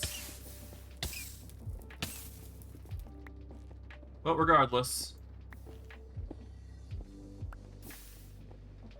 we will set up the crimson stem like so, and we should be fine. We are going to need to set up with a cobblestone slate in mind here at least, but I guess we could see. I guess we could see what happens here. But I'm fairly certain crimson stems do not burn in this instance, so we should be fine.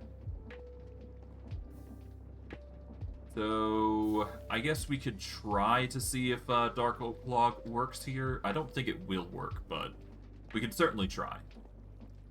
Well, regardless, I'll save it for when it does matter. To that end, I'm probably going to want my Dark Oak here, actually. just to set things up. Okay, 1 stack of dark oak should be fine.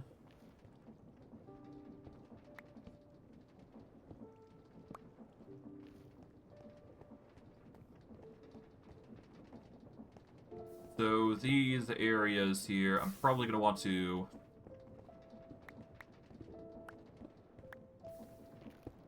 set up like this.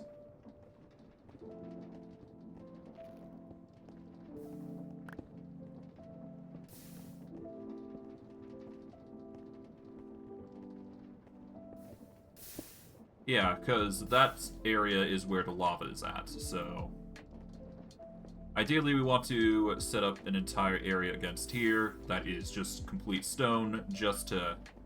Well, actually, no. What I could do, actually, is use warp stem instead. Just to set the tone for fire resist.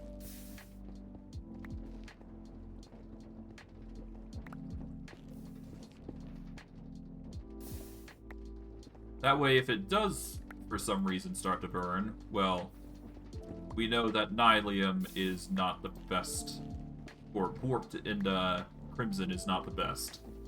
But we'll do it this way, so that way we can at least get a bit of protection here, essentially.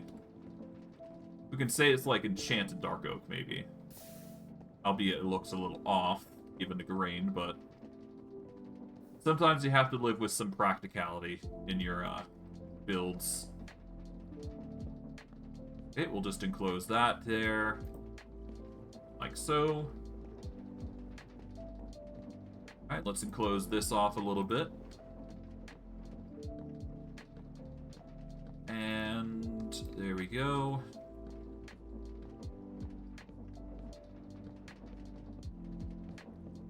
Done. And from here, all we do is just get the crimson stem all the way across. We're going to need to extend these blocks out before we do anything with them. That is going to be a chore and a half to do. But that should be fine. Okay, we need to get some more dark oak, but other than that, we should be fine. Okay, stack more of dark oak should be good enough.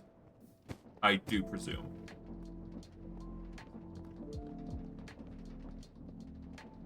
Okay. And we get the last stack here. Or that we need, anyways. And let's just close this off appropriately. There we go. And now all we got is this machine, which is the time machine, I do believe. Or the bottling of time machine, which is another thing that would need to set up, but that is a worry for later. I'm sort of just postponing it because I know it's just going to be like, it's going to be like a 5-minute fix. I'm just being lazy about it, really. That's all it really comes down to. Oh, well. Let's just put the wood types in here. And we should be good. Stuff everything accordingly. Done and done. Got some andesite here that we can just throw in here for now. Alright. Well, with that, let's continue on the machine. Because now we've resolved the decoration issue. Oh, right. I came out there just to get the crimson stem for that occasion, actually. What am I doing? Okay, grab the crimson stem, grab the dark oak. Let's grab 2 stacks just to be safe. Shouldn't need that much crimson stem, but okay. Better to be safe than sorry. Right. I also need those item frames, don't I? Where did they end up? That's the question.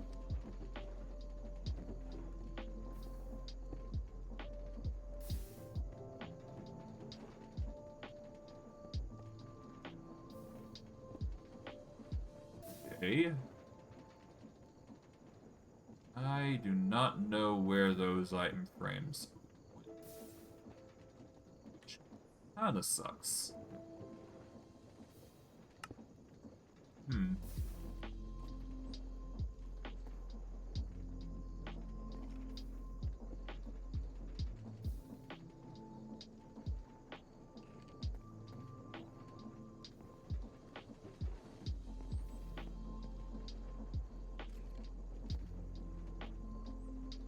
Okay.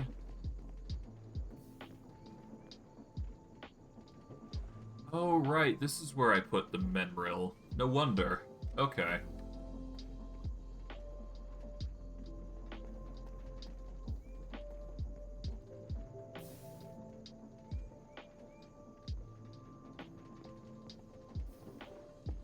There was a bunch of random stuff in here, which didn't really matter. I mean, there's an easy way to fix this if I am looking to try to find the item frames. Well, actually, hold on. Is it in my bags? That could also be another place where it could have been hiding. We'll take all this out. We'll put the levers in here. Go.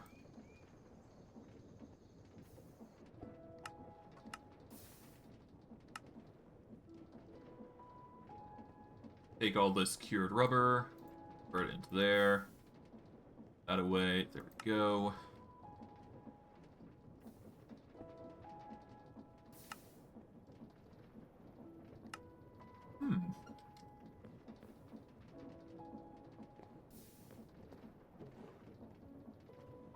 Well, I mean, worst case, we can always just make more. And in fact, I could just do a simple method like I usually employ, and then get 8 sticks. And then I can just locate it using this method. So if I see a blue outline,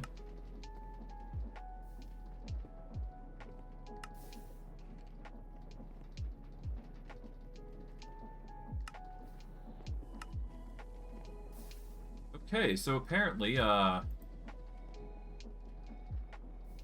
so the item frames should be on my personage.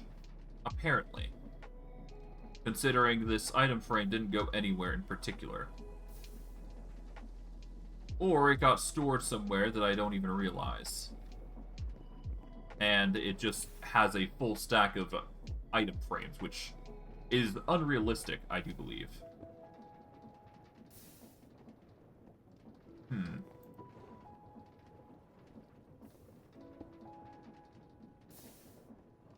Yeah, because I made like 10, didn't I? Although, I guess it narrows it down a little bit because there is only like a certain amount of chests that have item frames, right?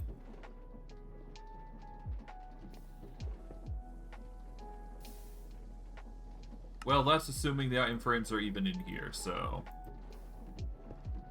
Yeah, they've got me. I don't really know where those item frames are now. Damn. That is inconvenient, because I had made a bunch, last I recall. Oh well, I'll just take a bunch and just make another quadrillion or whatever, I don't know. Take these. Gonna need to get more leather at this rate, but whatever.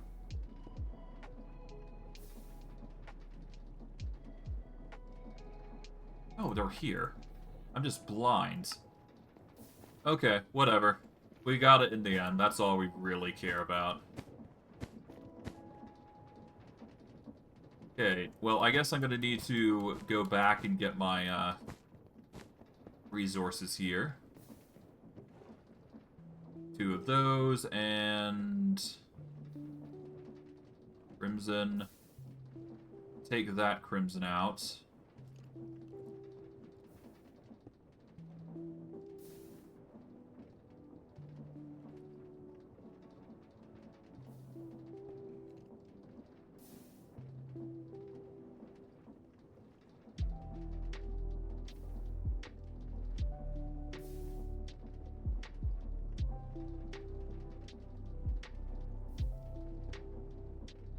Okay.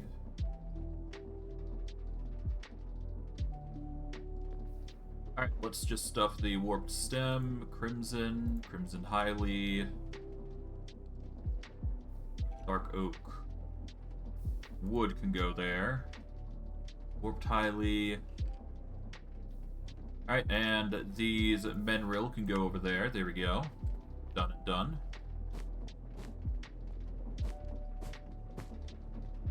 Alright. Slam these together. There we go.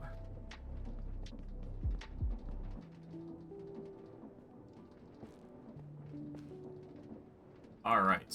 For the first tidbit here, we actually need to do a double sign, then a 1 and a 1.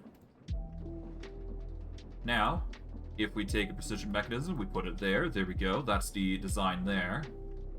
For this, what we're going to need to do is we're going to need to take the electron tubes here.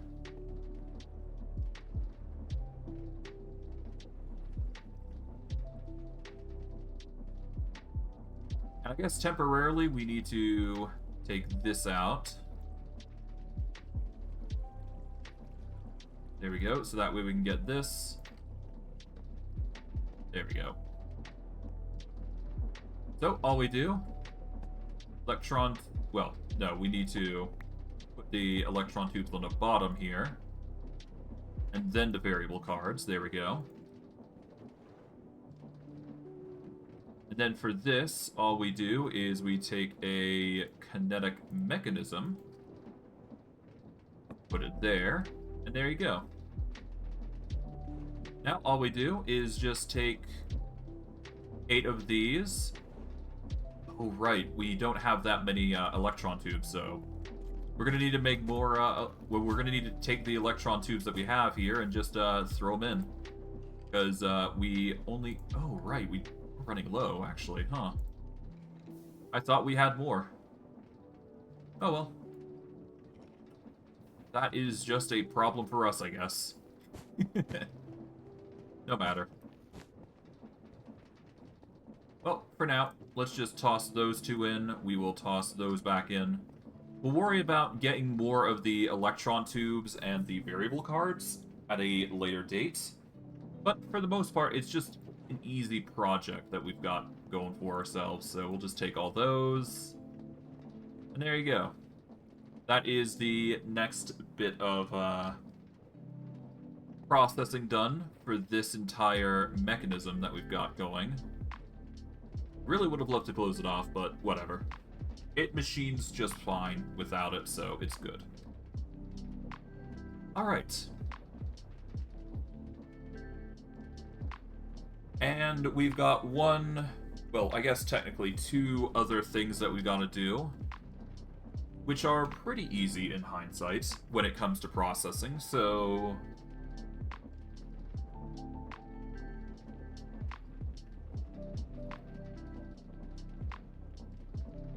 alright, so our next few machines are going to be sealed mechanisms and sturdy mechanisms. Sealed mechanisms require the kinetic mechanisms and preferably mineral enriched rubber. That is going to be the most efficient way that we're going to be doing it. Alternatively, we do rubber in general and go from there. Preferably, I'd much prefer to use mineral enriched rubber, so I guess the best thing what we can do is implement a system that will enrich the rubber as we go through. Because I don't see us using the enriched mineral for anything else. So what we do is we get a spout, and we set up a system that slowly just pours the, well, quickly pours the mineral onto the rubber, and then just infuses it from there. Because I do believe, yep, as long as you have 100 millibuckets of resin, or cured rubber, you can just pour it on, and then you're good to go. Cured rubber is just basically rubber cooked, which is pretty easy to do. So, all we do is we take the rubber, put it in a spout, take the mechanism, put it along the belt, and then we're good. Alright. Now we just gotta set the machine up, is the thing. Now, do we have a spare spout on our hands? No, we do not, I don't think. So we are going to need to set that up alongside a few other things. Which I would say is tedious, but honestly, could be way worse, to be fair. Alright. base expansion. Let's just expand this a little bit, because, I mean, why not, right?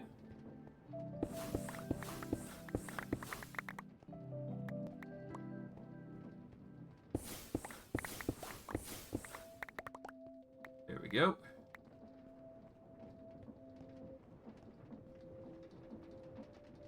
Okay, and with that, we can now set up the design. How do we do this, though? I'll put the, wood types in here for now. I guess I'll put everything else in here, because I don't exactly want my inventory being cluttered, to an extreme degree anyways. Alright. So, for this to work as intended...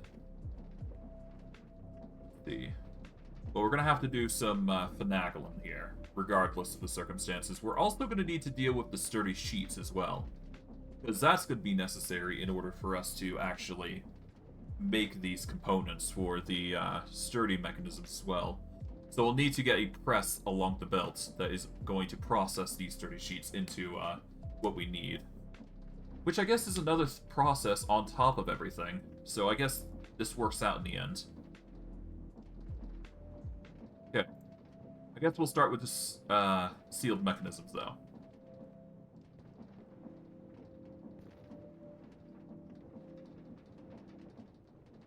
Okay, so we're going to need a basin to start with. That's going to be for the mixing. We need a mixer, which we should have, to my knowledge. If we don't, then I've... Oh, no, I do have a mechanical mixer. Perfect. So, to start with, we just need to set up the mixer. We're gonna probably... Do we set it into the ground? Not really. Well, actually, hold on, let me check. Normally we set it into the ground, but we could do it differently, to be fair. I don't have any of my things revealed just yet, so it's fine. I'll just wing it, like I usually do. Okay, so for this, we are going to want to set up the basin here. And if we have it so the basin... Alright, so we need a mechanical mixer, like, right here. That's going to mix everything together. So ideally, we want the... Actually, hold on. If I do it against a wall here, this would probably be a little better for us.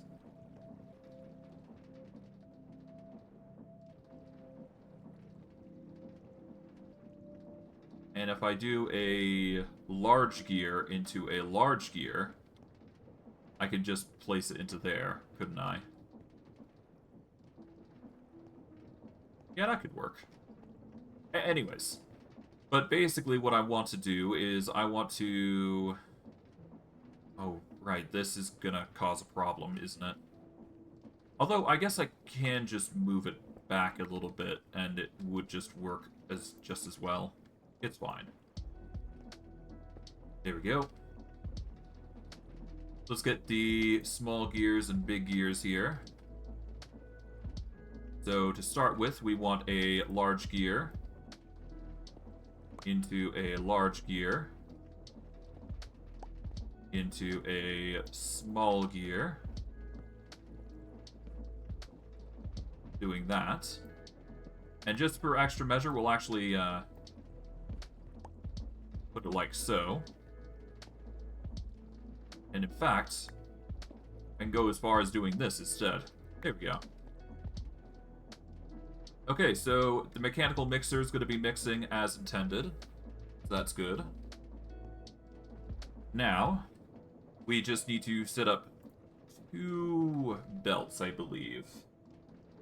One belt will,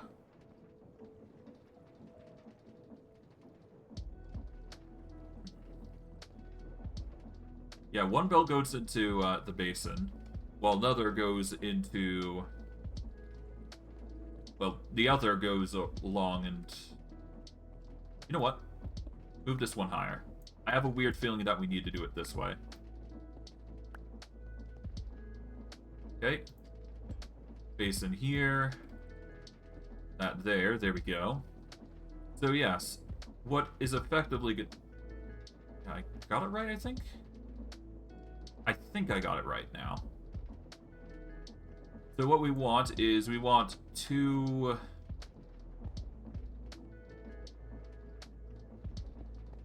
We want one belt going here, one belt going to here, and then we want another belt that is going to lean out of this.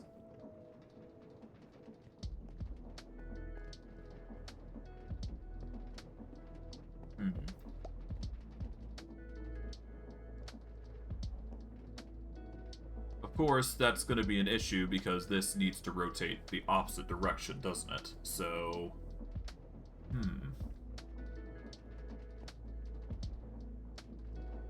But this is probably the most ideal way to handle it. But I could just do a little bit of finagling here.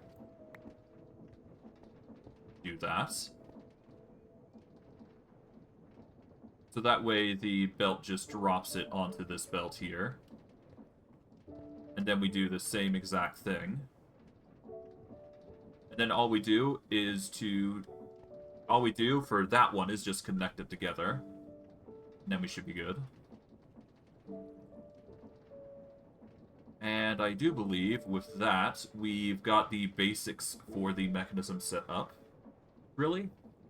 And everything can just fall into place with relative ease, with just 3 barrels, no less. Okay, so...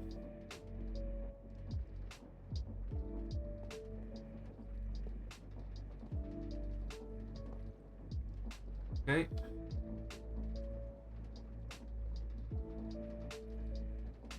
These are gonna go in, and this one's gonna pop everything out.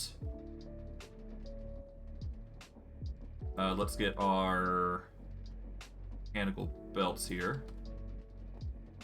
And I do believe if I do this, that's going to act as a faucet just immediately out. And then we do this, and... Oh.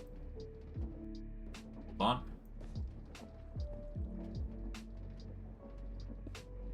There we go.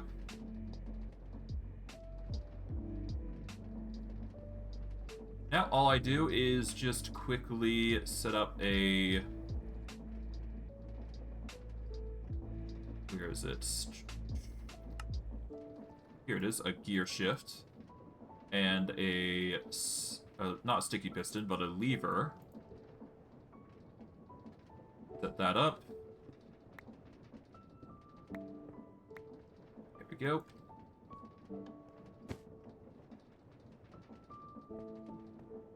Done and done. And all we do is just connect it to the shaft. Connect this and this. And those both will start rotating in that direction. And once it goes in, this will come out, and then we just need to find a way to reverse the polarity here. Which is honestly as easy as just going into the back here. And setting up the reverse here. Because I don't believe we need to actually... Yeah, we just need the mineral enriched rubber to go one area, so we just need to find a pour area for it. Okay. And then we can just sort it out accordingly, I do believe, so it's fine either way. Anyways, Do we need to heat this, is the question. No, we don't. Okay, good. Automated shapeless crafting can be done with the mixer, which is good. This is a convenient way to craft it, as opposed to doing it the other way. But anyways, let's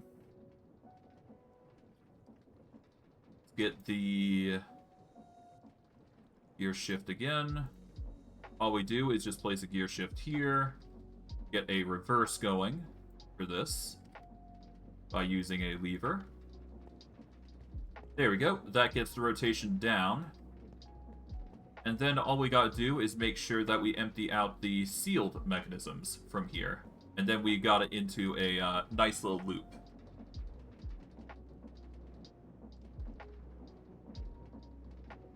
Given the circumstances, we are going to need to use singular.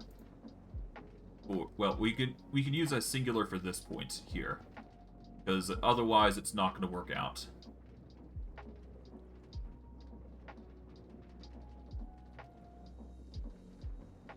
The reason I'm saying that is because we are going to be automatically processing the normal rubber into mineral enriched rubber. So, might as well just make the process a little easier on us, right? Okay.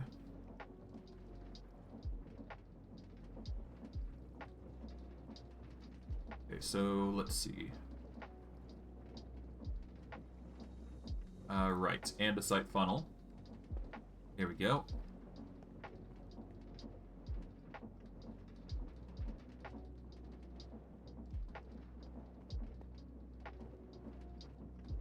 I guess with this we can still do stacks. It's not like it's a huge deal. But I'd prefer if we avoid using stacks if we can help it. But, whatever. It's fine. Okay. So yeah, that's going to accept stacks. And I guess... Well, I guess we don't really need to use stacks here. Either way. So it's not like it's a huge deal. I mean, we're going to be using funnels here anyways to get the job done. So whatever. Okay.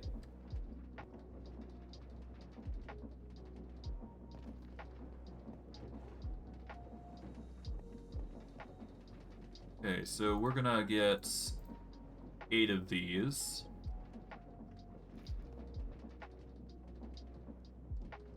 Yeah, those are gonna filter in. It's not like we need to worry too much about what's going through each one, right? We are still gonna need to get the barrels, though, so that is another thing that we'll need to do. As annoying as it is. Okay, let's see. Barrels. Barrels.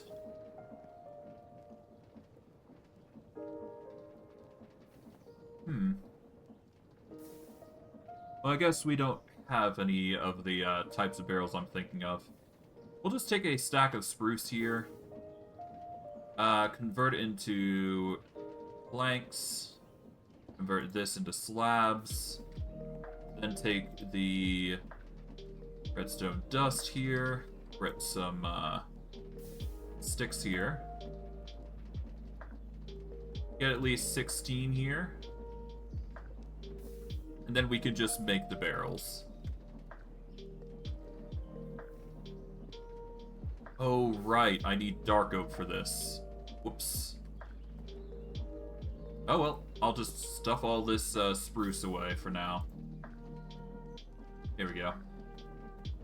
Just get a stack of dark oak here. Convert it. Take 1 stack. Convert those into slabs. There we go. Now we do dark oak barrels in bulk. 16 is easily acquired. I guess I'll toss the excess in here.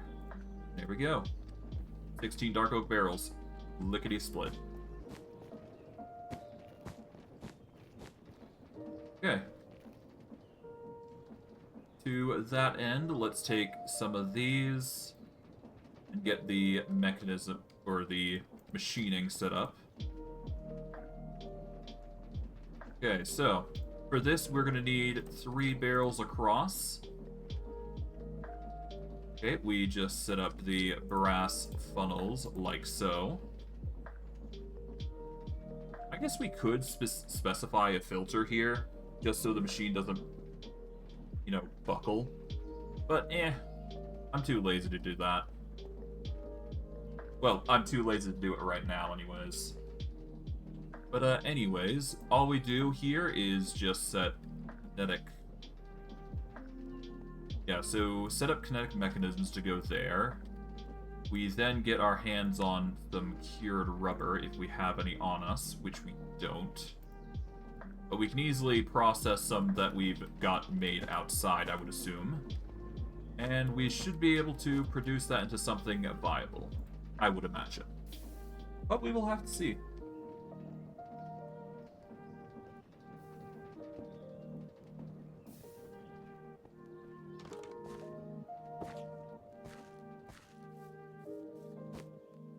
Let's just check to make sure no creepers are around. Last thing we want is for them to come and French us for some reason. Okay, no creepers so far, so I'm going to assume it's fine. There we go.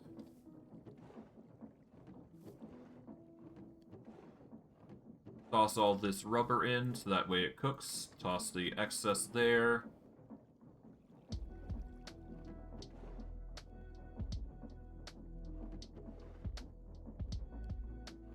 And there we go.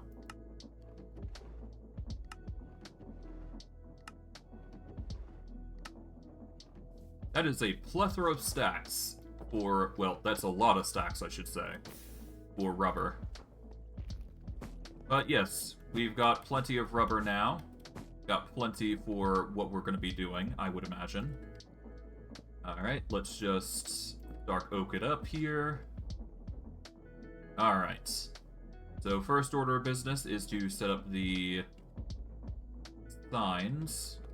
So item frame, well. Item frame, item frame, item frame. Break this log specifically. There we go. Because we need that specific area to hold a small fluid tank. Because that is going to, well... I could just set it up here as well, to be fair. Yeah, there's like plenty of room here. I'll just set it up here. And then we just set up a position here for mineral. Or enriched mineral, I should say. Then we just need to get a processing unit here that will process the resources accordingly. And then we should be good.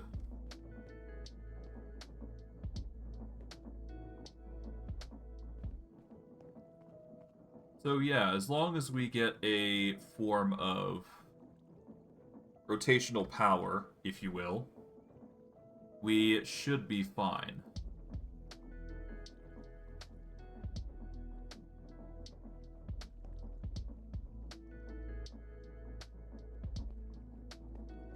In fact, I could probably get the rotation quite easily.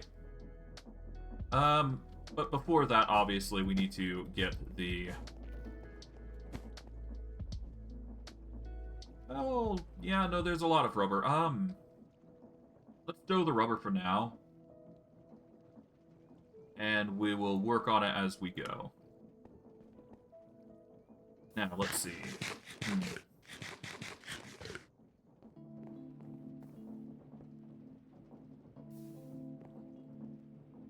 God. Me thinking about this is just, like, making my head churn. Not really a good feeling. Ah, well.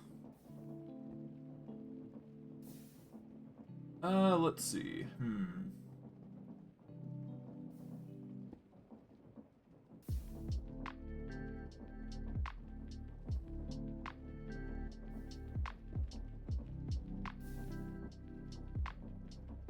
Sorry, I'm just thinking.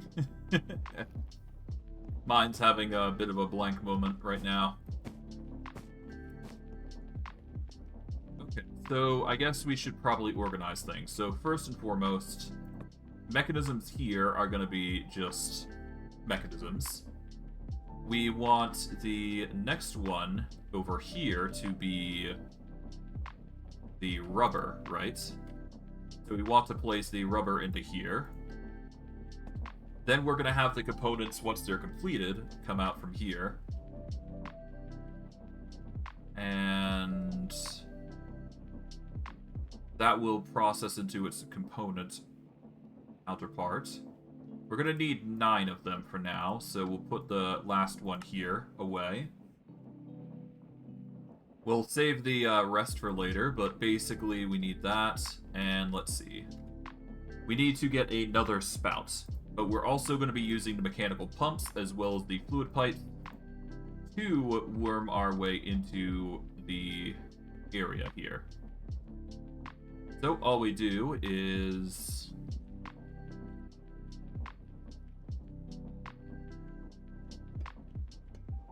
do a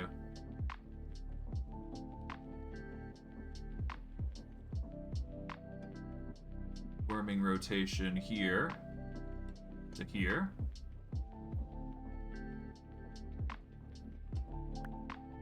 And we'll set up a mechanical pump here specifically. There we go.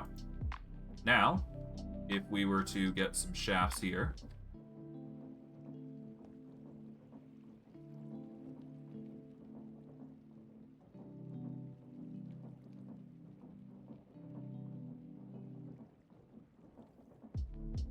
And I guess ideally we want it on the top here, so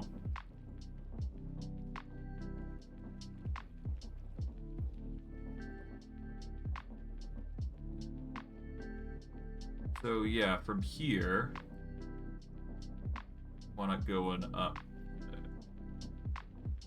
Alright, hold on. Let me actually get off this belt here for a moment. That way I can actually properly set this up. Okay. Now, if I'm oh, hello. We can just use this.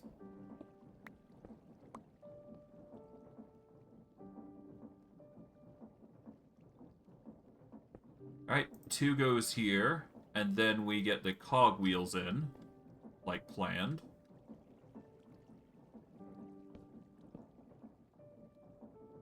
Oh, okay.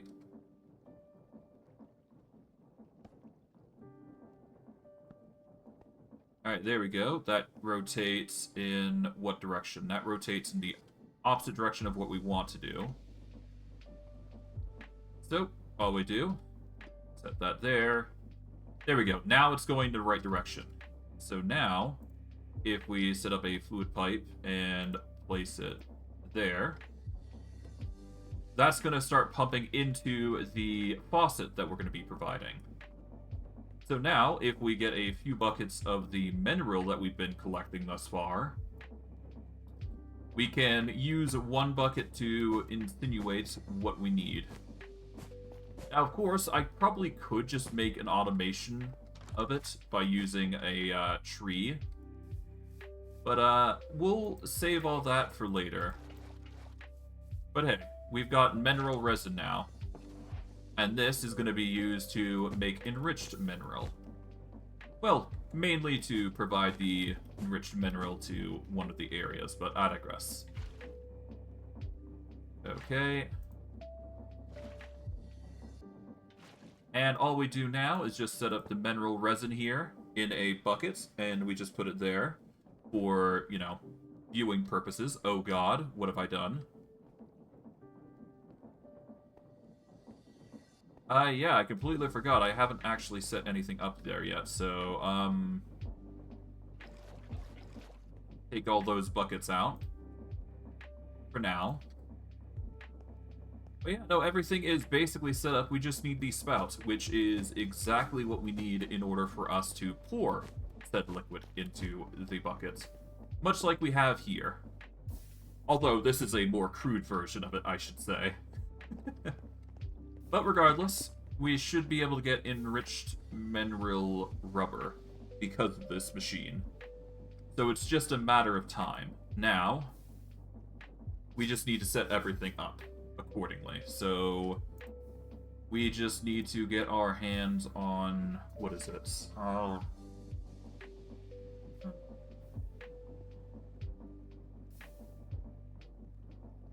Right, I'm just trying to think. Give me a second. Right. Spout. To make a spout, we need to get a hopper and sealed machine. We've got plenty of hoppers. We just take one of those, and then we just need a sealed machine, which is actually made using the sealed mechanisms that we are trying to get.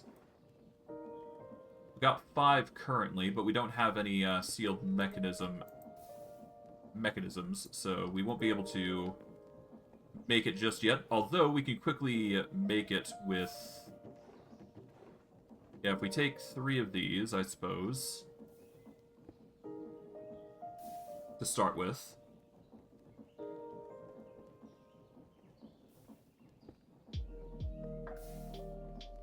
And we make the sealed mechanisms, which we can just use with rubber, I suppose. Yeah, we'll just use normal rubber for this particular instance. Take these, there we go. Take the rest, get into our inventory here, get a copper casing. Surround the sealed mechanisms with the copper casing. Get ourselves the sealed machine. Then all we do, toss that in here. Oh, no, wait, no, it is the smithing table and then the hopper. Then we get the spout. And in doing so, we have just established our method of getting everything in order. So all we do is just place that there. That's going to pour onto the belt here. And as an example of said machine working, I do believe we just throw in a singular stack here. We'll throw in the... Well, actually, before we do...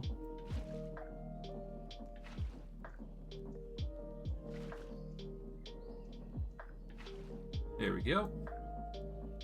That's gonna fill all of that it's gonna fill into the spout. And if I'm not mistaken, all we gotta do is just throw this in. And that's just gonna individually, one by one, put in mineral-enriched rubber. And for every 2 that we throw in, that's going to convert the current kinetic mechanisms that we got into here. And that's gonna start making these. Bada boom. We put that there, and there we go. That is the next mechanism set up and done. Put that there. Get the crimson stem. Put that there. And there you go. A new machine has been made. We are making some serious headway for progress on these mechanisms, though.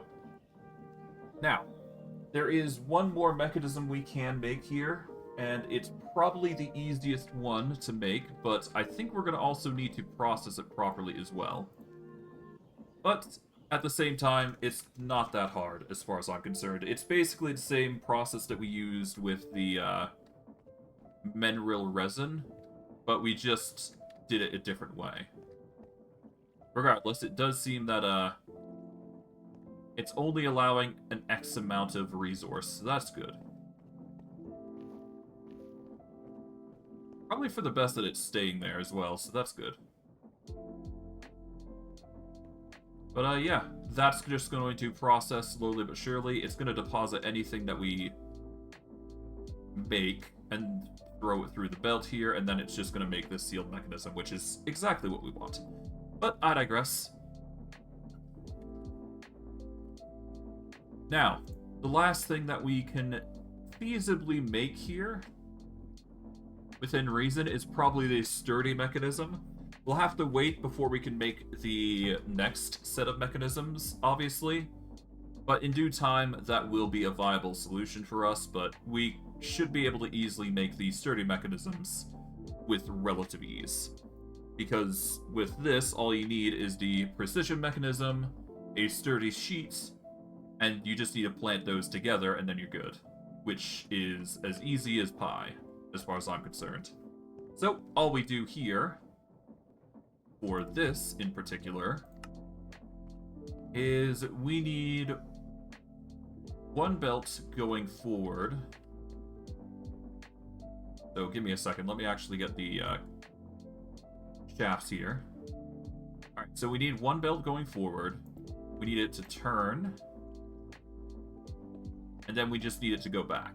That's all we need to do. This is going to go all the way back here.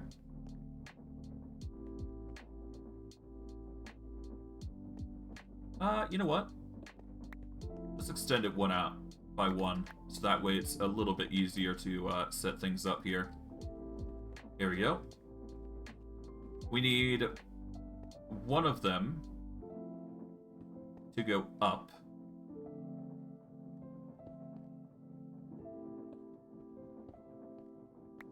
And then go into a deployer. Or, yeah, we need to use one of those hand machines and push it into there. Specifically, yeah, we need a deployer, basically. And we need a way to compress the materials. So we need a... we actually need one of our presses here. Yeah, mechanical press. It's a bit of a high maintenance tool, but it gets the job done, so... If I do it like that, we should be able to just connect a line of shafts along.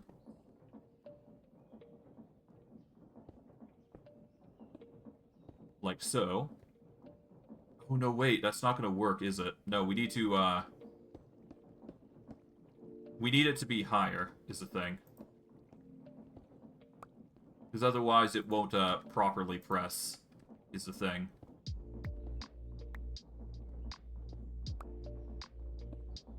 Okay. So now... Alright, there we go. That press is going to be working magically. But yeah, this is going to... This area here is going to press the... Well, I guess I could just shorten the area by swapping these area things here. I mean, we did it before, didn't we?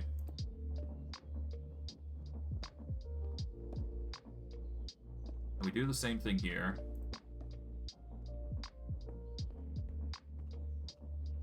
There we go.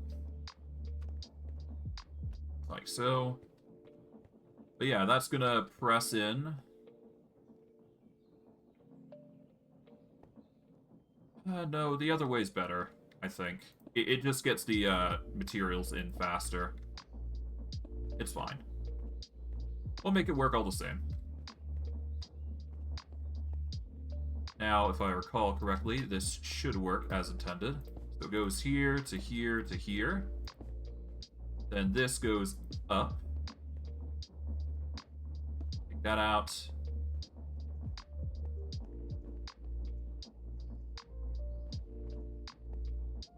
So this belt is going to be dedicated towards putting the mechanism in. And yeah, this just comes right back out, and then we're good, right? I think that's how it goes anyways.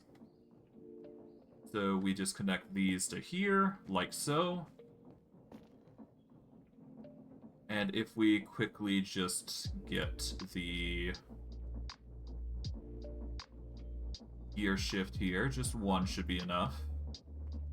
Alright, gear shifted up. Go down here. Get a lever. Cobble it up.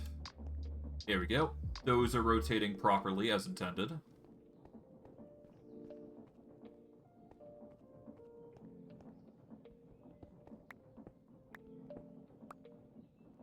Okay, once again.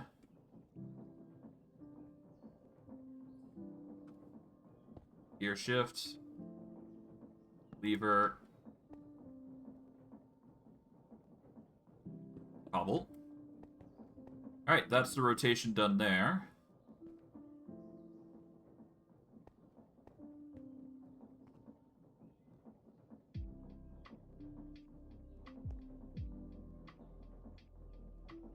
And I guess what we can do here is just encase chain drive. Keep it simple.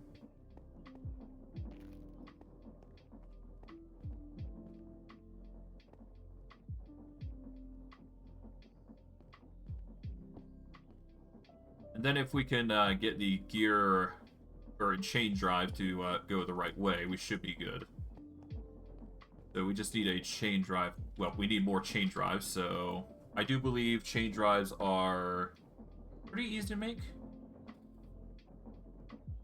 Yeah, chain drives are iron nuggets and andesite casing, which is easy enough to make, I do believe. So, andesite casing, and do we have any iron on us? I don't think we do. No. Should be able to easily make it, though, and we should be fine. Let's see. Just enough to make 3 should be good. Here we go. Iron nuggets. Boom. Chain drives.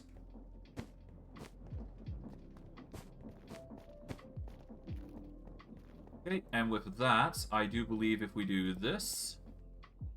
Okay, it rotates not the direction that we want.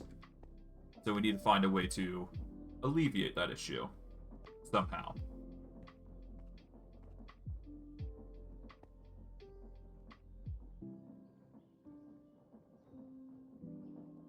I mean, I could try and do a double gear here.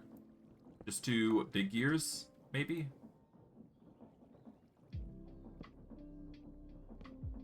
There we go. That was easy. Done. Surprisingly easy, no less, I must admit, which is actually good for us. That means that we're going to be able to make this sturdy mechanism faster than I had originally intended to, which is good.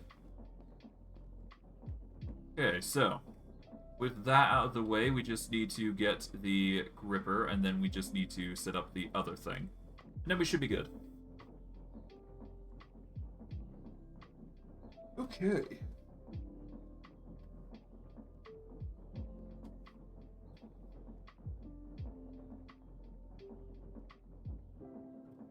Well, shouldn't be too hard, all things considering. Now, let's see.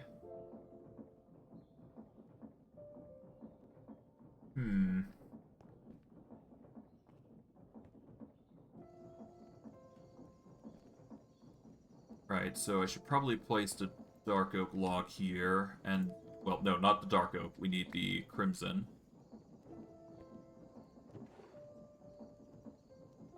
Yeah, so crimson here, then we get 2 chests here, followed by another crimson to a dark oak barrel here. There we go. Seems like we're going to need more brass machinery, so we're going to quickly barge our way back to the base. See if we can't get some more machinery going. Take precision mechanisms. Combine it with the brass casing here. Bada boom.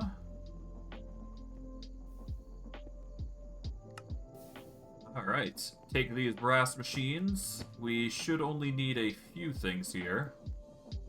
We're going to take 2 so that we make brass funnels. That should be enough to start us off. And then we need to make ourselves some andesite machines. Specifically, we need a press. Well, no, not press. We need a brass hand. So we need 4 brass ingots for the hand. The brass machines here. And then we need a bit of andesite to compensate for the last tidbit, if I'm not mistaken. There we go.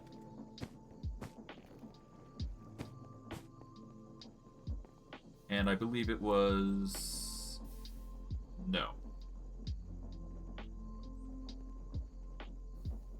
No, it was 4 brass sheets, specifically. Okay. Well, that's not too hard to do, I do believe. So we'll just quickly set that up. I guess what we can do here is just quickly toss them through here. There we go.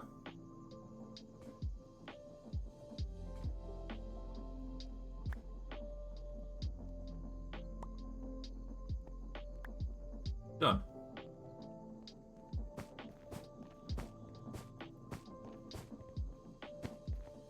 Okay, well, with that, all we do is just do the brass sheets, get ourselves the brass hand. That makes the one machine that we need, which is the planter, and then we should be good. Well, no, the deployer. Deployer it's called.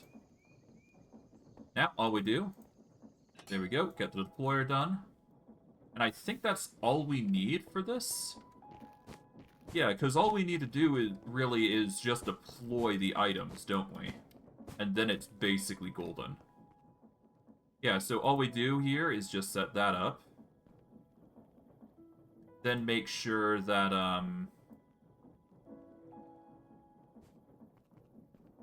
now if we toss one here, that's going to compress. There we go. We make sure that sturdy mechanisms are allowing that in there. Andesite tunnel, are there any good uses here? No. Okay. It's just used for decoration, as expected. Alright. Well, with that, all we do is take the brass funnels here. And like so, it should work as intended. Of course, we just need to get the shaft connected, which is the last tidbit that we have to overcome.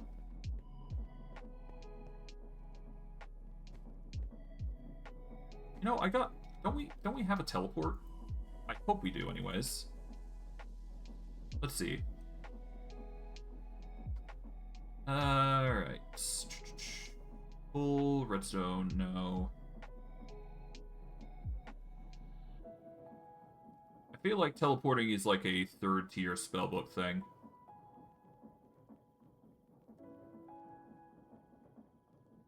Yeah, I think it's a third tier spellbook thing. Never mind. I thought I could get cheeky with it and skip some of the tedium here.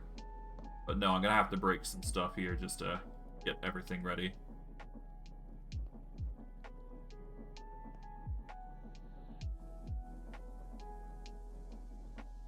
Well, I guess I could just skip some of the issue, though, to be fair. Like, I just have to get the rotation here, right? Done. That wasn't too hard. In fact, I could just do it on the other side. What am I doing?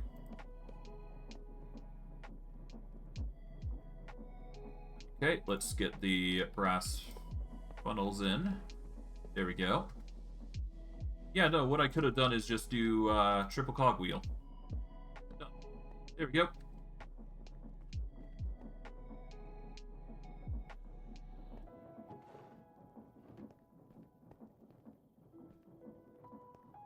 But yeah, now it's going to accept brass sheets, which is exactly what we want.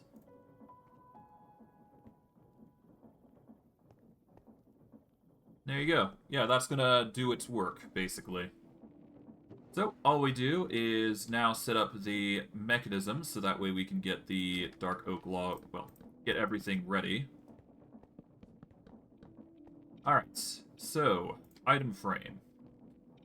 One goes here, and it comes out here, right? Yes, okay.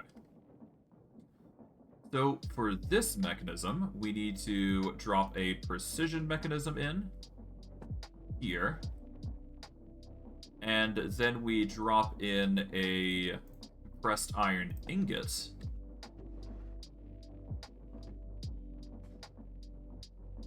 And I do believe... take 9 of those. Toss all of them in there for now.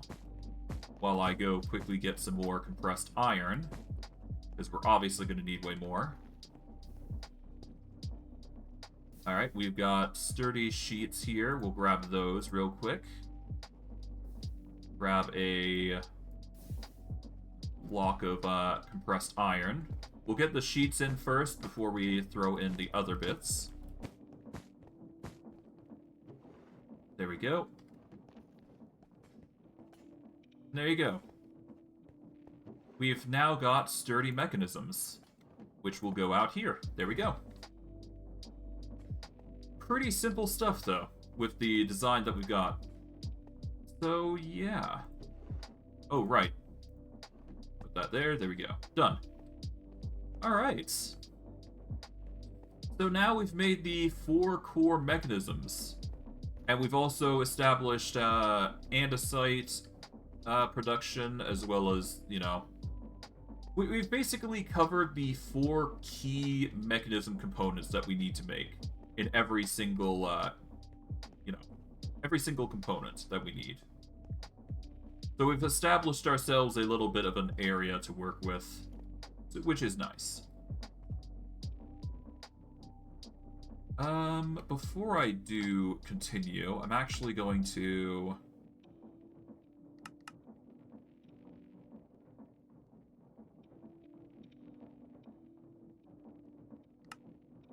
I'm gonna start making this base a little bigger now.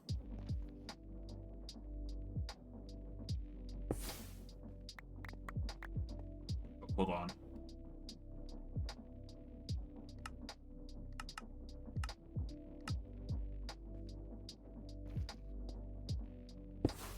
There we go. Now it's a 5x5.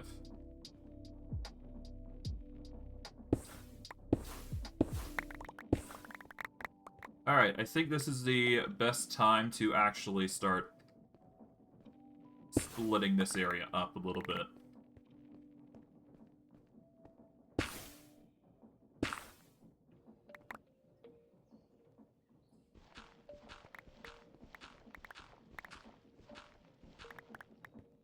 Okay.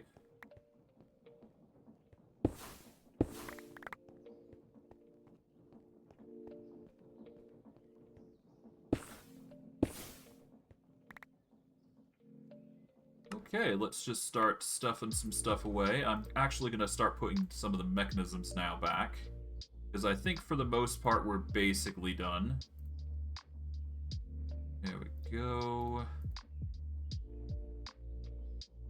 Solid.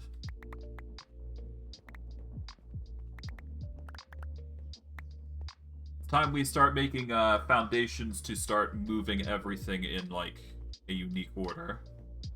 We're gonna set up a light here.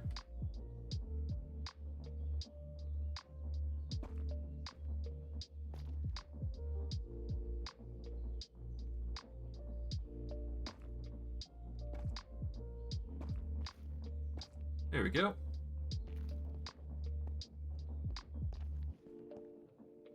Alright, we got a nice little lighting system here. This is going to be a 4-way area that we're going to be going through. And this is just going to expand into other sections, essentially. So we're just building upon the foundation of just a network, if you will. And this is only going to get more complicated as time goes on, so I suspect that, yeah, we're going to actually need to expand this a little bit, so let's see.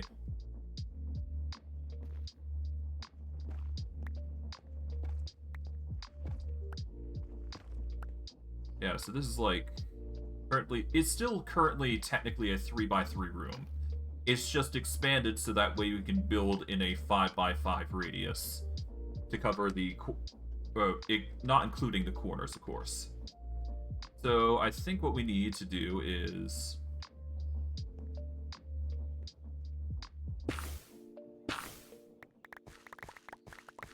a 9...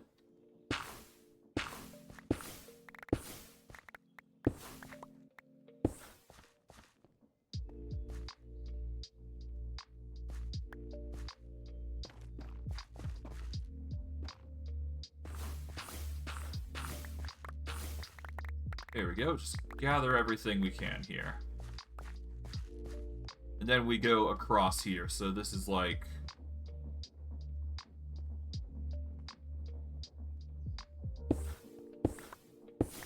Okay, 15.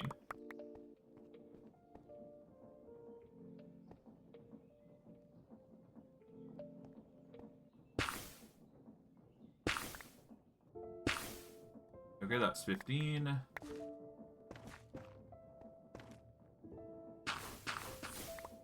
There we go.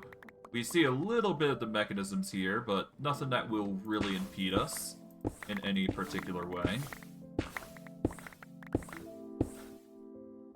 Okay, we've ran out of mana, but that's to be expected, considering how much we are expending in a short period of time, to say the least.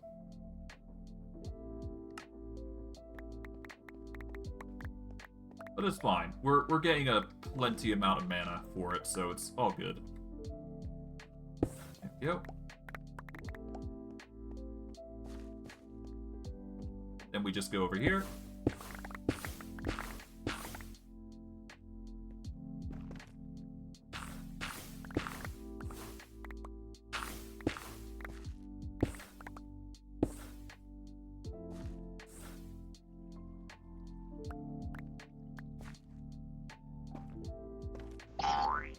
Thank you for the follow, much appreciated. Water Guy Bomb, much appreciated.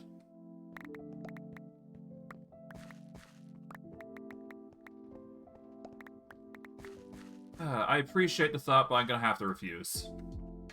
Much like I have done with everybody else who's been trying to ask me for such things. Alright. We've now reached a nice sizable room length.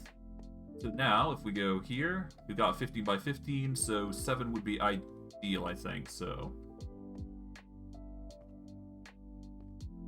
this would be the middle. And we just put lights in each area here with a 3-block gap, specifically. If I'm not mistaken. Yeah, roughly a 3-block gap. Okay, so this needs to be moved a little bit. But other than that, we're basically good. Yeah, it's basically a 4-block gap, is what I'm trying to go for. There we go, and lit. Nice. Of course, I can't stop the gravel, but considering we've got a nice little room to work with now, this is probably going to be the core of what makes our base, which is going to be pretty good. Alright, let's eat some source berry here. There we go.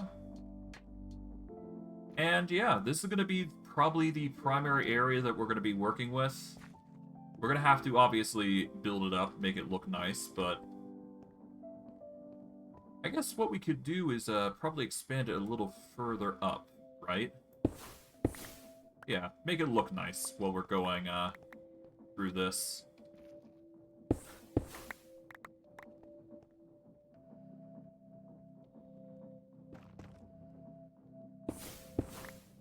There we go. Slowly widen the area, make it a bit more roomy.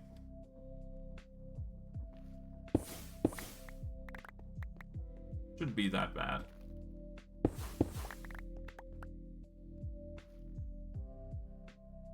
Okay.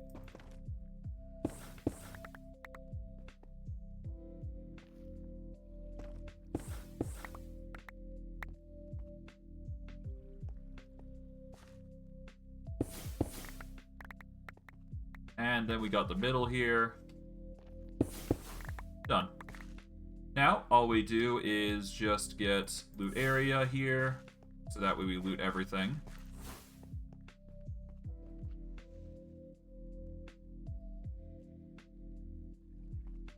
Okay, let's quickly stuff what we don't need in here. Yeah, we ran out of inventory space. That's to be expected, though. Stuff the rest in here. There we go. That should be enough.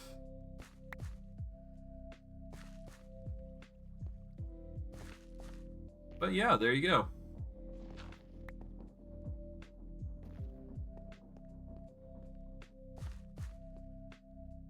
Now we just need to decorate the room, but we will worry about that at a later time and date, because we're obviously just building up here, so yeah. But hey, we're doing quite well, I'd say. We've managed to make quite the big impact here. Let's see. Do I need to make anything else here? I do believe I am going to need to start making some components for the future, but we shouldn't need to worry about that too much right now. So all we do here is just do another base expansion here. So there we go. That is the wrong location. I should have done it one lower. My mistake. No matter. It's a learning process here. There we go. And one here. There we go. Nice. Alright, we've got our core of the base that we're going to be utilizing. We're probably going to be building up from here, I'm thinking. So that way we can start building up a tower, essentially, into this mountain here, or this mountainous region. And just burst through and just start creating a tower that goes up. I'm thinking dark. Well, I'm thinking like the darkest sort of resource that we got, which is deep slate. So I'll probably start using deep slate in conjunction with a number of other materials, I'm thinking, but we'll see how it goes. Regardless, I think I'm gonna wrap it up a little early here. Yes, I could build a few more components, but I think that'd be taking it a bit too far here, and I've got stuff to do today, so unfortunately I'd have to wrap it up regardless at some point. So I might as well wrap it up early, give myself some time to actually prepare for other things, and yeah. For next stream, what are we going to be doing? Well, obviously, we can't just make these into components directly. We'd actually need to make the corresponding blocks for it, so I think we need to make casings. So we're going to need to make andesite casing, brass casing, copper casing. I think train casing as well is going to be another thing. Gold casing, I'm not sure what gold casing does, but if we use an integrational system, we can get an integrational machine. So I guess that's what it's used for. There's also zinc casing, which is used for plastic machines and a few other casings, but I digress. So here's what we're probably going to do. We're going to make a machine that's dedicated to making various types of casings, essentially. So we just take stripped wood and we turn it into the casing type that is required. Of course, we're going to need to strip the logs, so we'll have to figure out how we're going to do that, which I guess is through a saw. Yeah, if we use a saw, we can get the stripped logs, and then we can just convert them that way. There is the manual output, but we don't need that, so there you go.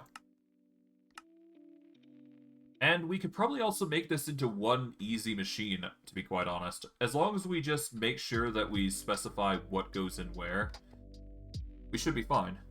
So yeah, we're probably going to make a small machine of that nature, and we'll build into that.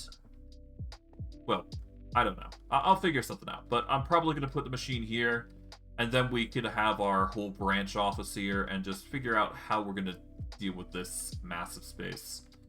Because I do believe at this point I really need to start considering resource management, so after that I'm probably going to start settling with, instead of using barrels, probably migrate over to using drawers. So we might get to see the compacting drawers and all that start to get some use. We'll still probably stick to 1x1 drawers because they have the most storage, but who knows. I will figure all of that out next stream, though. Although, I guess I'd actually like to see if we can actually make some applied energistic stuff, though, real quick. We need to get a time machine if we want to get ME drives, so I guess we need time mechanisms, which... Okay, yeah, no, we need to get into mixing radiant mechanisms and time in a bottle, which we do have time in a bottle. We just need radiant mechanisms, which is a whole other chore. So maybe we should try to aim for, you know what? Maybe that's the goal today, or next stream. We go into trying to get Radiant Sheets and Shadow Steel. Because both are required for this, right?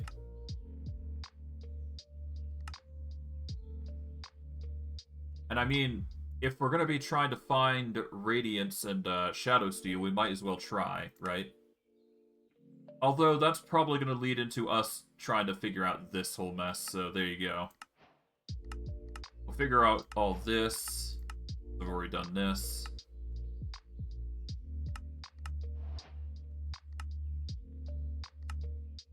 Done this.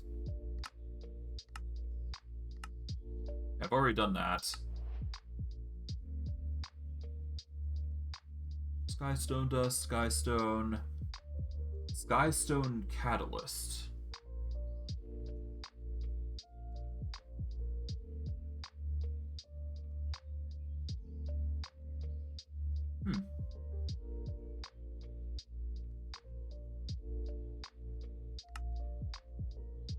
But regardless of the circumstances, we're going to be able to figure this out eventually, but all in due time. I'm going to wrap it up here. I just had to, I was just, you know, dabbling to see what I could find there, and it just caught my interest, so I decided to look around a little bit. But, yeah, no, next stream we'll probably make the machine that will create casings for us of varying types. I'll probably put it into one of these rooms instead, so that way I can save the Radiant machine for this. But I digress. I'm going to wrap it up here. I hope you guys enjoyed today's stream all the same. I know I did. And I will see you guys next stream. Take care, everybody, and have a good day.